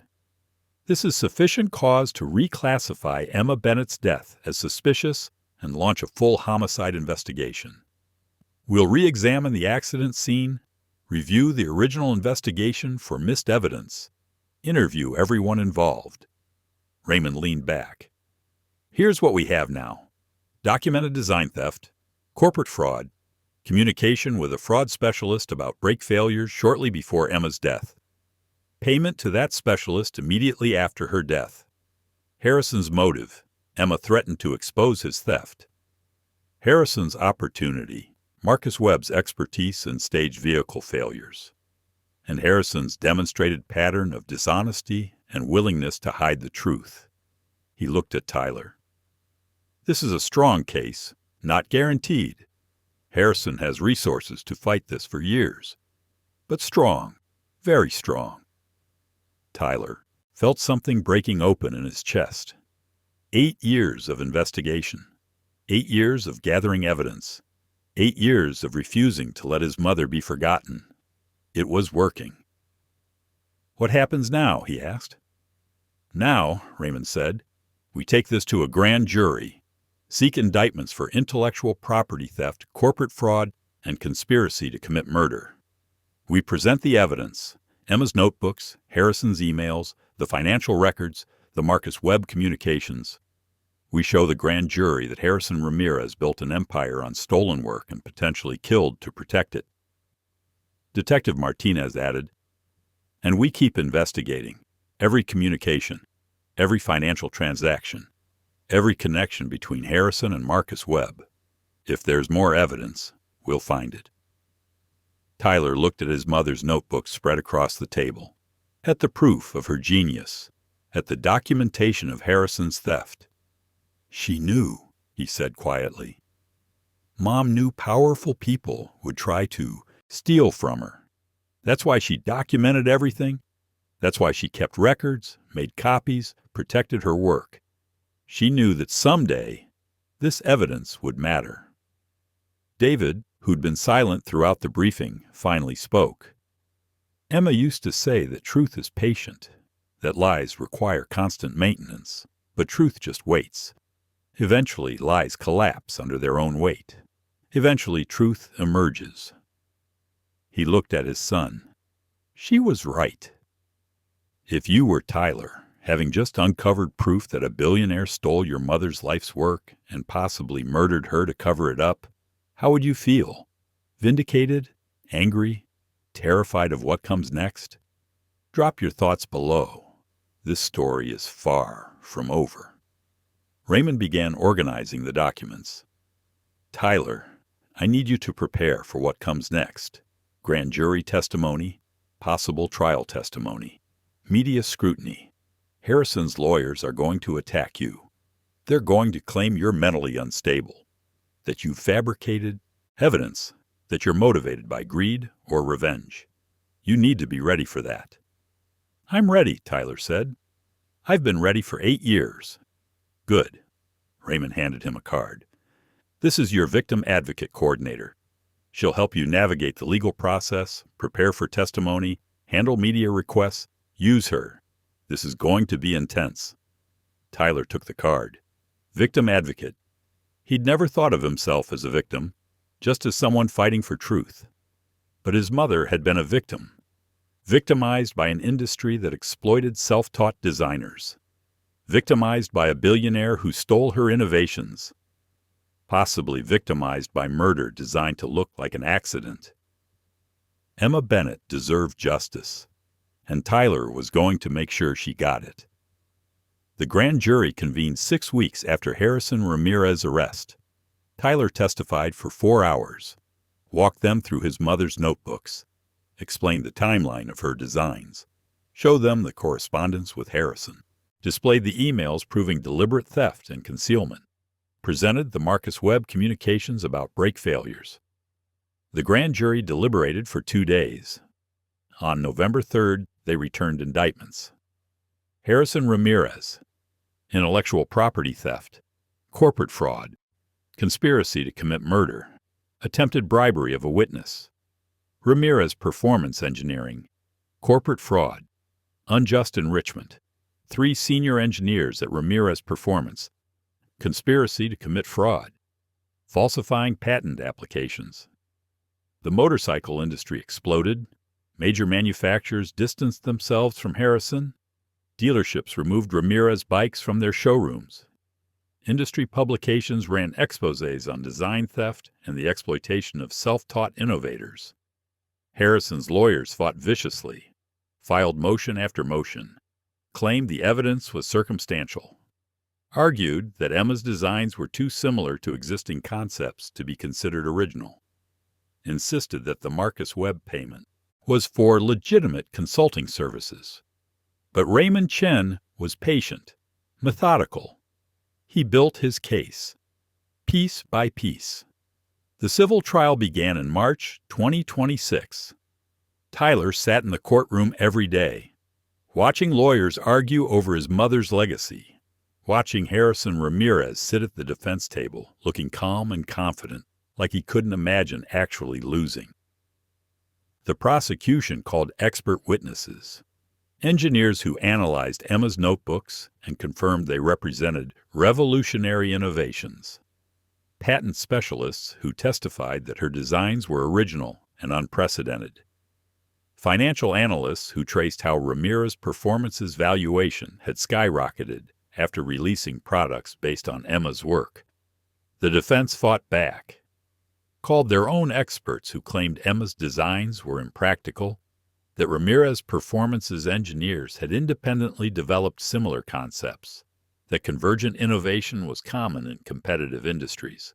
Tyler testified, answered questions about his mother, about her work ethic, about the notebook she'd kept, the documentation she'd maintained, the way she'd taught him everything she knew before she died.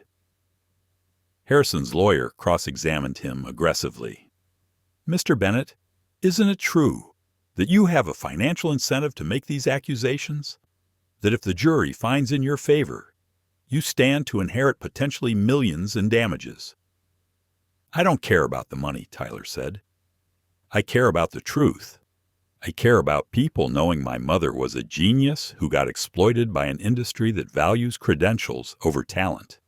But you would benefit financially from a guilty verdict?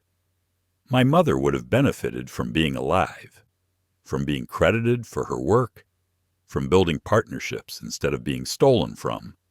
I can't get that back for her, but I can make sure people know who she was. The lawyer pressed.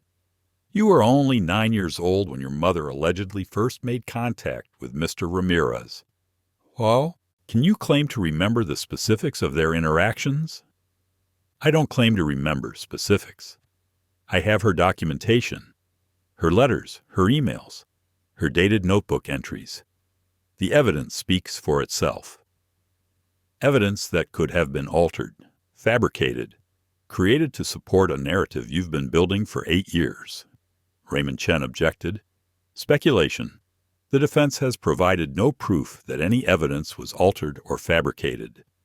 Sustained, the judge said. The trial lasted 6 weeks.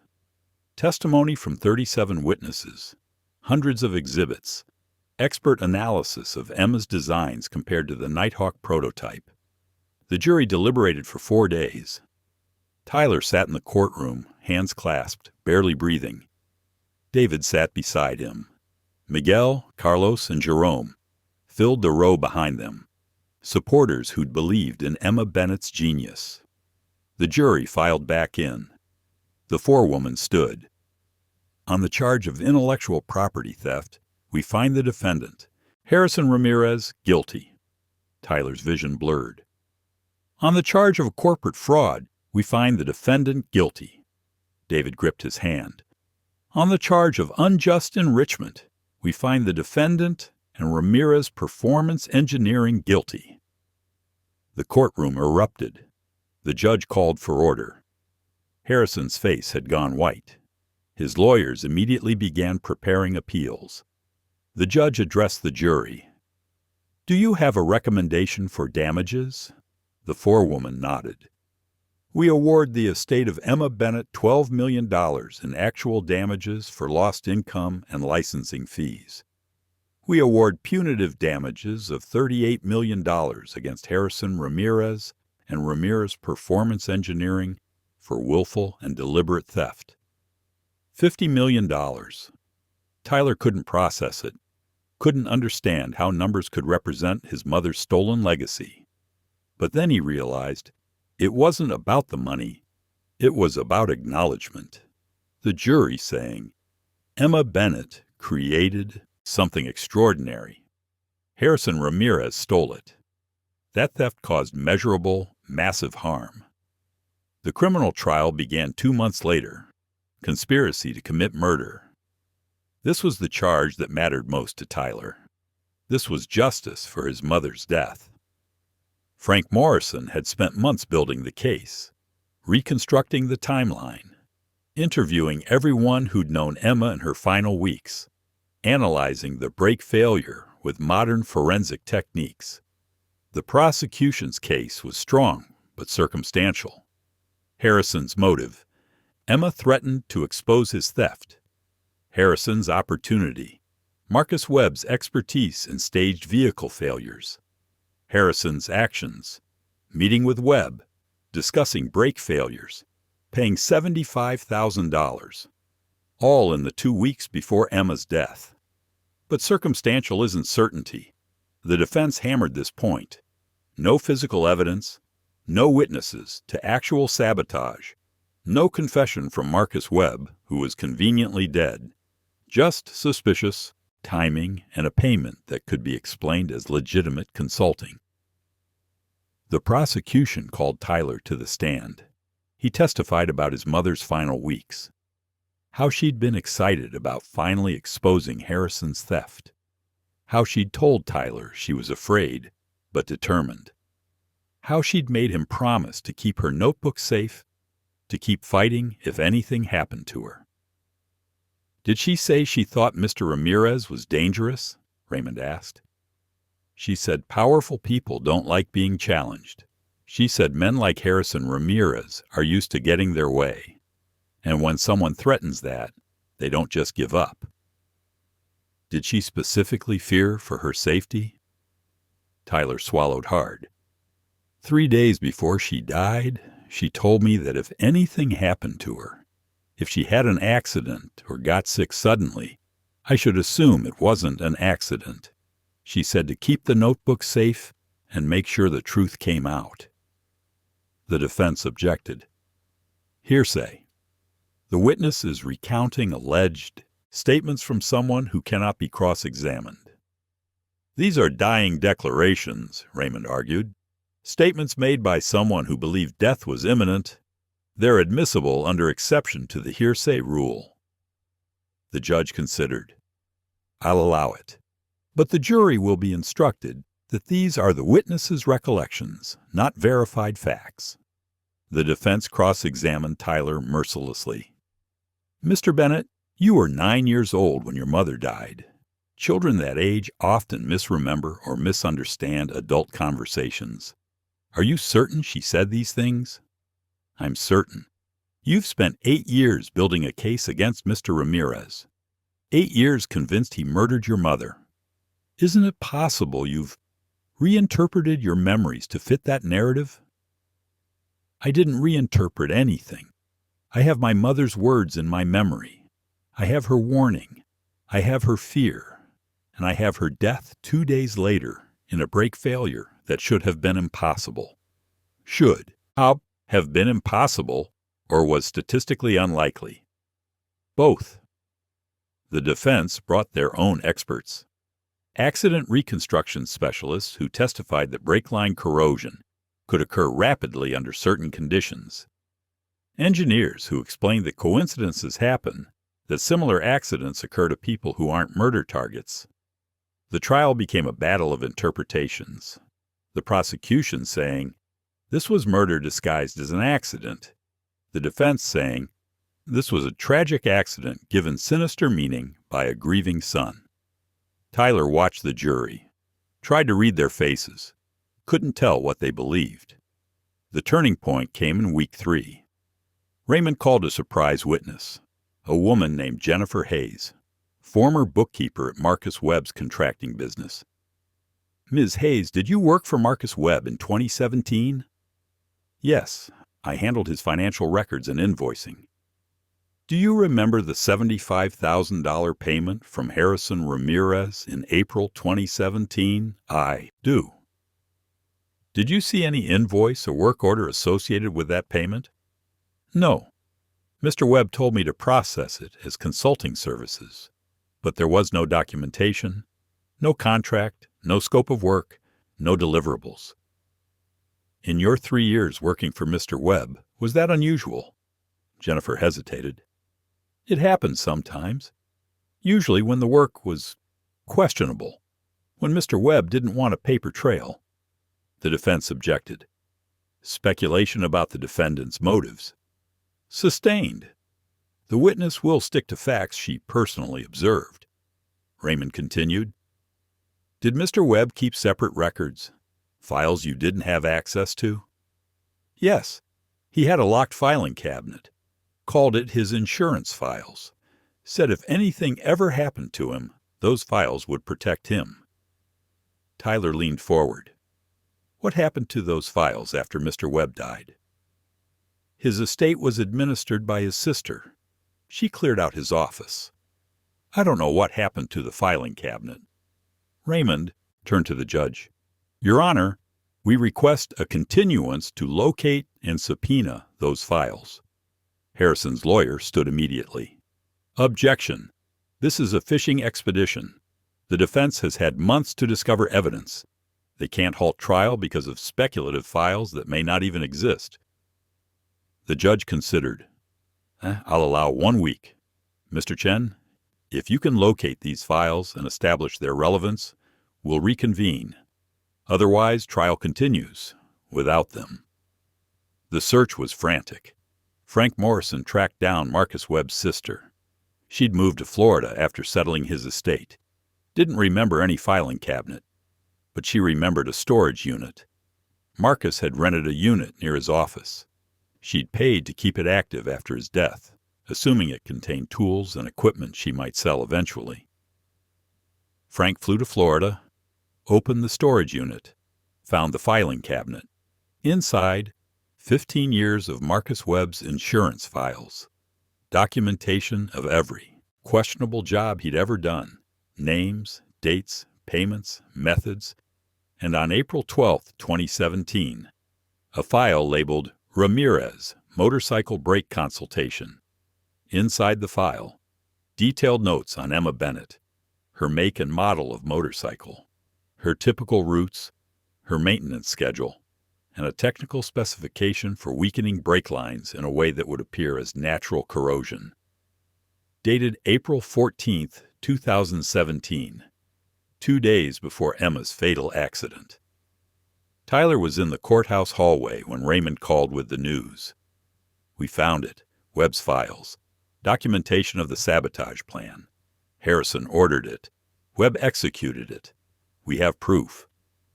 Tyler's knees gave out. He sat down hard on a bench. David caught his arm, alarmed. "We have proof," Tyler repeated. "We can prove it." When trial reconvened, Raymond presented the file. The judge reviewed it in chambers, then allowed it as evidence. The courtroom went silent as Raymond read Marcus Webb's notes aloud. Client requests consultation on motorcycle brake failure. Wants method that appears natural. Corrosion-based weakening. Vehicle type, 2015 Harley-Davidson Sportster. Owner, Emma Bennett. He looked up at the jury. Compensation, $75,000. Date of service, April 16, 2017. Emma Bennett died on April 16, 2017. The jury's faces shifted. Skepticism became certainty. Doubt became conviction. Harrison's lawyer tried to argue the file was fabricated, that Marcus Webb's notes were unreliable, that there was no direct proof Harrison knew what Webb would do. But the damage was done. The jury had seen the connection. Client requests brake sabotage, payment transfers. Emma dies in a brake failure. The timeline was damning. Closing arguments took 2 days. Raymond stood before the jury. Harrison Ramirez built an empire on stolen innovation. When the brilliant woman he stole from threatened to expose him, he had her killed. He paid a fraud specialist $75,000 to sabotage her motorcycle. 2 days later, Emma Bennett was dead. This isn't coincidence. This isn't tragic accident. This is murder. The defense argued reasonable doubt, circumstantial evidence, no direct proof Harrison ordered the killing. The jury deliberated for 8 hours. They returned with a verdict. On the charge of conspiracy to commit murder, we find the defendant, Harrison Ramirez, guilty. Tyler couldn't breathe, couldn't think, could only feel the weight of 8 years lifting. On the charge of first-degree murder, we find the defendant guilty. David was crying. Miguel was shouting. Carlos was recording. Jerome had his head in his hands. Harrison Ramirez sat motionless, his empire destroyed, his freedom ended, his legacy shattered. The judge set sentencing for 2 weeks later. Tyler walked out of the courthouse into a crowd of reporters, cameras, questions, demands for statements. He looked directly into the cameras. "My mother, Emma Bennett, was a genius. She designed revolutionary motorcycle technology that changed the industry. Harrison Ramirez stole her work, built an empire on it, and when she threatened to expose him, he had her killed. Today, a jury confirmed what I've known for 8 years. Justice for Emma Bennett is finally real." He turned and walked away. Didn't answer questions, didn't elaborate. Everything he needed to say had been said in court.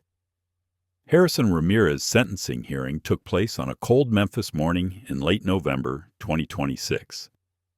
The courtroom was packed. Victims of Harrison's other thefts, industry professionals, reporters, and Tyler Bennett sitting in the front row with his father, ready to give his impact statement. The judge reviewed the case. $50 million in civil damages, guilty verdicts on intellectual property theft, corporate fraud, conspiracy to commit murder, and first-degree murder. Mr. Ramirez, you built your fortune on stolen innovation. You exploited talented designers who lacked the resources to defend themselves. And when Emma Bennett threatened to expose your crimes, you orchestrated her murder. The judge's voice was steady and cold. This court has rarely seen such calculated cruelty combined with such profound arrogance. Harrison's lawyer made a final plea for leniency, mentioned Harrison's charitable donations, his contributions to the industry, his previously clean record. The judge was unmoved. Emma Bennett was a genius, a self-taught innovator whose work revolutionized motorcycle engineering. She deserved recognition, partnership, fair compensation. Instead, you gave her theft and death. The judge paused. This court sentences you to life in prison without possibility of parole for the murder of Emma Bennett. Additional sentences of 15 years for conspiracy to commit murder, 10 years for corporate fraud, and 5 years for intellectual property theft to run consecutively. Life plus 30 years. Harrison would die in prison. Tyler felt something, release in his chest. Not happiness, not satisfaction, just completion. The 8-year fight was over. His mother's killer was facing justice. The judge turned to Tyler. Mr. Bennett, would you like to make a victim impact statement? Tyler stood, walked to the podium, looked at Harrison Ramirez for the last time.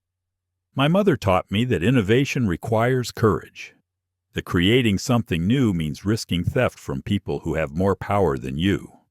She taught me to document everything, to protect my work, to never trust that powerful people will be fair. He paused. She was right about all of it. Harrison's face was expressionless. You took everything from her. Her designs, her livelihood, her life. You thought you could erase her, that without credentials or corporate backing, she'd be forgotten. But you were wrong. Tyler's voice strengthened. Emma Bennett's legacy is going to outlive yours. Her designs are being taught in engineering schools. Her innovations are being licensed by manufacturers who finally give her credit. Her name is in the Motorcycle Hall of Fame. Students are getting scholarships in her name. And you're going to be remembered as the billionaire who stole from a genius and murdered her to hide it. He looked directly at Harrison. You tried to erase her. Instead, you made her immortal. Tyler sat down. David squeezed his shoulder. The judge concluded the hearing. Guards led Harrison away. He looked back once, met Tyler's eyes. Tyler held his gaze until Harrison disappeared through the door. Outside the courthouse, Tyler gave one final interview. What happens now? A reporter asked. What will you do with the settlement money? I'm creating the Emma Bennett Foundation for Self-Taught Innovators, Tyler said. Grant money for designers who can't afford patents. Legal support for people whose work gets stolen. Educational programs teaching documentation and protection strategies. Everything my mother needed, but never had. And your plans? College? Career? Engineering school. I want to follow in my mother's footsteps. But I also want to make sure what happened to her never happens to anyone else. The industry needs to change. Needs to protect designers who create from garages and workshops instead of corporate labs. Needs to value innovation over credentials. Do you feel vindicated? Tyler considered. I feel like I kept my promise to my mother. She told me to fight for truth, to make sure people knew her genius, to never let powerful people get away with stealing from the powerless. He paused. I did that. Whether that's vindication or just responsibility fulfilled, I don't know.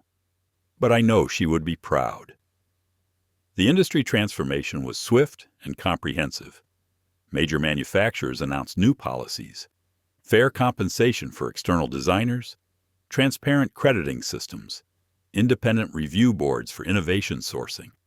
The Motorcycle Designers Association created the Emma Bennett Award, annual recognition of self-taught innovators whose work advanced the industry. Engineering schools added ethics courses, case studies on Emma Bennett and Harrison Ramirez, discussions about intellectual property, exploitation, and the responsibility of corporations to honor creators. 3 months after Harrison's sentencing, Tyler stood in his mother's workshop. The space had been cleaned, organized, transformed into a museum of her work. Her notebooks in display cases, her tools mounted on walls, her prototypes carefully preserved. David joined him. The foundation is getting applications from all over the country. Designers who need help protecting their work. Kids who want to learn but can't afford formal education. How many applications? 347 in the first month. Tyler smiled. Mom would love that. She always said talent doesn't require credentials, just opportunity and protection. Miguel, Carlos, and Jerome arrived. They'd become something like family over the past year, brothers in the fight for Emma's justice. The Nighthawk, Miguel said. What are you going to do with it? Tyler looked at the motorcycle. Harrison's masterpiece, his mother's stolen design. The Smithsonian wants it for their innovation exhibit, Emma Bennett's Revolutionary Engineering, the bike that exposed corporate theft and solved a murder. You're giving it to them? It's not mine to keep. It's history. Proof that innovation can come from anywhere. That genius doesn't require degrees. That truth eventually wins even when powerful people try to bury it. He ran his hand over the engine, the cooling system his mother had designed, the innovation that had changed the motorcycle industry and cost her everything. Besides, Tyler said, I have something better than a motorcycle. He held up a new notebook, blank pages waiting to be filled. I have Mom's teachings, her approach to engineering, her belief that creating something beautiful matters less than having the courage to defend it. And I have 8 years of evidence that she was right about everything. David smiled. She was always right, even when being right was dangerous. Especially then, Tyler corrected. He opened the notebook, began sketching. An engine design, something revolutionary, something his mother would have loved. What are you working on? Carlos asked. An innovation in electric motorcycle cooling systems. Mom had some concepts she never finished. I'm building on her work. And this time, Tyler paused, made a note in the margin. This time, everything gets documented, time-stamped, witnessed, protected, because I learned from the best teacher in the world, even if she never got formal recognition for it. Jerome watched him work. You're going to keep inventing, keep designing. Of course. That's what Mom taught me. Keep creating, keep innovating, keep fighting for recognition. But also, Tyler looked up. Keep teaching the next generation. Because legacy isn't measured in what you build. It's measured in who you teach to keep building after you're gone. If Emma Bennett's story proves anything, it's that truth matters more than power, and justice can take years, but it's worth fighting for. What lesson from this story resonates most with you? Share your thoughts in the comments. I'd love to know how Emma's journey inspired you. 6 months later, Tyler stood at the podium at the Motorcycle Hall of Fame induction ceremony. Emma Bennett's portrait hung behind him. Smiling, confident, the way she'd looked in her workshop when innovation was flowing and the future seemed full of possibility. Tyler had been asked to give the induction speech. My mother used to say that anyone can build a motorcycle, but building one that changes how people think about engineering, that requires understanding that innovation isn't about being first. It's about being brave enough to share what you've created, even when powerful people might steal it. He looked at the portrait, at his mother's face. Emma Bennett was brave. She shared her innovations with an industry that exploited her. She documented her work even when she couldn't afford patents. She taught me everything she knew, understanding that knowledge shared is knowledge preserved. His voice cracked slightly. She was murdered for threatening to expose theft. But her legacy survived, because she made sure someone would keep fighting for truth after she was gone. The audience was silent. Today, we honor Emma Bennett, not just as an innovator, but as a teacher, as someone who understood that the greatest gift you can give the world isn't your creations. It's ensuring others can create too. She's the reason I'm an engineer. She's the reason hundreds of self-taught designers now have support and protection. She's the reason this industry is finally acknowledging that genius doesn't require credentials. It just requires courage. He paused, looking out at the crowd. Engineers, designers, students. People who'd come to honor a woman most had never heard of until a 17-year-old boy refused to let her be forgotten. Emma Bennett changed the world, not because she was famous, not because she had institutional backing, but because she was brilliant, determined, and willing to risk everything for truth. The motorcycle industry is better because she existed, and I'm going to spend my life making sure no one like her is ever exploited again. Applause filled the hall. Standing ovation. Recognition for a woman who died unknown and broke, finally getting the acknowledgement she deserved. Tyler stepped back from the podium, looked at his mother's portrait. "I kept my promise, Mom," he whispered. "The world knows." The Emma Bennett Foundation's first workshop was held at Bennett's Auto Works. 23 self-taught designers from across the country, learning documentation strategies, understanding patent processes, getting legal support for protecting their innovations. Tyler taught the opening session. At 19 years old, he was the youngest instructor, but he was also the most qualified, because he'd learned from Emma Bennett. And he'd spent 8 years proving that documentation, persistence, and courage could defeat even billionaires who thought they were untouchable. Innovation requires 3 things, he told the designers: creativity, documentation, courage to defend your work. My mother had all 3. She created revolutionary designs. She documented everything. And she had the courage to stand up to Harrison Ramirez, even when it cost her everything. A young woman raised her hand. "But she died. The courage didn't protect her." Tyler nodded. "You're right. Courage doesn't guarantee safety. Sometimes fighting for truth is dangerous. Sometimes powerful people win in the moment." He paused. "But my mother's legacy survived. Her work is recognized. Her innovations are credited. Her killer is in prison. Truth took 8 years, but it won. That's what courage does. It doesn't promise immediate victory. It promises that truth eventually matters more than power." The designers listened, took notes, asked questions about protecting their work, fighting exploitation, building careers despite lacking formal credentials. Tyler answered every question, drew on his mother's teachings, shared the strategies she'd used, the documentation systems that had ultimately proven Harrison's theft, the courage that had inspired a 17-year-old to take on a billionaire and win. At the end of the workshop, the young woman approached him. "My name is Maya Chen. I design electric vehicle cooling systems, revolutionary efficiency improvements, but I can't afford patents, can't afford lawyers. Companies keep asking to see my work, and I'm afraid they'll steal it, like they stole from your mother." Tyler handed her a folder. "This is the documentation system my mother used.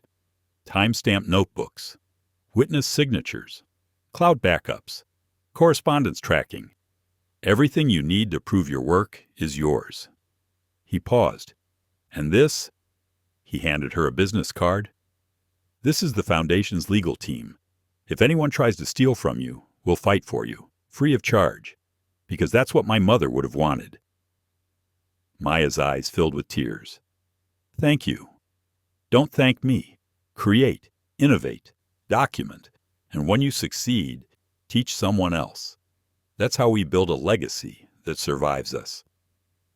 Tyler returned to his mother's workshop that evening, the space where Emma Bennett had spent countless hours designing, calculating, dreaming of a world that valued innovations over credentials. He pulled out her original notebooks, the ones that had proven Harrison's theft, the ones that had solved a murder, the ones that had changed an industry, page after page of genius, ideas that had revolutionized motorcycle, engineering, calculations that had made the impossible practical, innovations that had built an empire, just not Emma's empire. Tyler began working on his own design, an electric motorcycle cooling system building on his mother's concepts, something revolutionary, something that would push the industry forward while honoring where the innovation came from. He documented everything, time-stamped every sketch, photographed every calculation, sent encrypted backups to cloud storage, just like his mother had taught him, because Emma Bennett had learned the hard way that genius without protection is genius stolen, that innovation without documentation is innovation erased, that courage without strategy is courage wasted. She'd paid for those lessons with her life, but she'd made sure her son learned them, made sure Tyler understood that creating something beautiful mattered less than having the courage and knowledge to defend it. Tyler worked late into the night, creating, documenting, building on his mother's legacy. And as he designed, he thought about Harrison Ramirez, sitting in a prison cell, his empire destroyed, his reputation shattered, his freedom gone forever. Harrison had thought he could steal genius and get away with it, thought wealth and power made him untouchable, thought a self-taught designer working from a garage couldn't possibly threaten him. He'd been wrong about all of it, because Emma Bennett had taught her son well, had given him every tool he needed to fight, had shown him that truth, properly documented and courageously defended, eventually defeats even billionaires. Tyler finished his design, saved it, backed it up, time-stamped it, sent copies to witnesses who could verify the date and content. Then he closed the notebook, looked around his mother's workshop, at her tools, her legacy, her presence still tangible in every corner of the space. "I'll keep fighting, Mom," he said quietly. "I'll keep creating, keep teaching, keep making sure no one like Harrison Ramirez ever gets away with stealing from people who can't defend themselves." He turned off the workshop light, locked the door. Tomorrow, he'd continue the work. The Emma Bennett Foundation had 300 designers waiting for support. Engineering schools wanted him to speak. Manufacturers needed consulting on ethical innovation sourcing. The fight wasn't over, would never be over, because exploitation is constant, and defending against it requires constant vigilance. But Tyler was ready, because Emma Bennett had spent her life preparing him for exactly this fight. Some victories aren't measured in verdicts or money. They're measured in the moment a son vindicates his mother's genius, in the industry finally acknowledging what they'd ignored, in the knowledge that you can steal someone's work, but you can never steal their legacy if they've taught someone to keep fighting for it.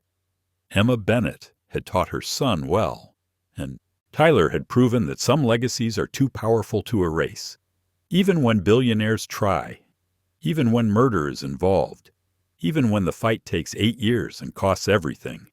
Truth matters. Justice matters. And mothers who teach their sons to value both, they create legacies that survive death, defeat empires, and change industries forever. Emma Bennett's legacy would endure, because Tyler Bennett would make certain of it. Thank you for staying with Tyler and Emma's story to the very end. This was more than just a case about theft and murder. It was about a son's unbreakable love for his mother and his refusal to let her genius be erased from history. If this story moved you, if Emma's courage inspired you, or if Tyler's 8-year fight for justice resonated with something in your own life, I'd love to hear from you. Hit that like button, subscribe to Justice Tales for more stories like this, and drop a comment sharing what part of this journey hit you the hardest. Was it Emma's brilliance being stolen? Tyler's relentless investigation? The moment truth finally won? Let me know. And if you know someone who needs to hear this story, someone fighting their own battle for recognition, someone standing up to power, someone who believes truth matters more than safety, share this with them. Because Emma Bennett's story proves that even when powerful people try to silence you, even when justice takes years, even when the fight seems impossible, courage and documented truth can defeat any empire. Keep fighting for what's right. Keep honoring those who taught you to be brave, and never let anyone tell you that genius requires credentials or that power can erase truth. See you in the next story on Justice Tales. Until then, stay strong, stay curious, and remember, some legacies are too powerful to erase.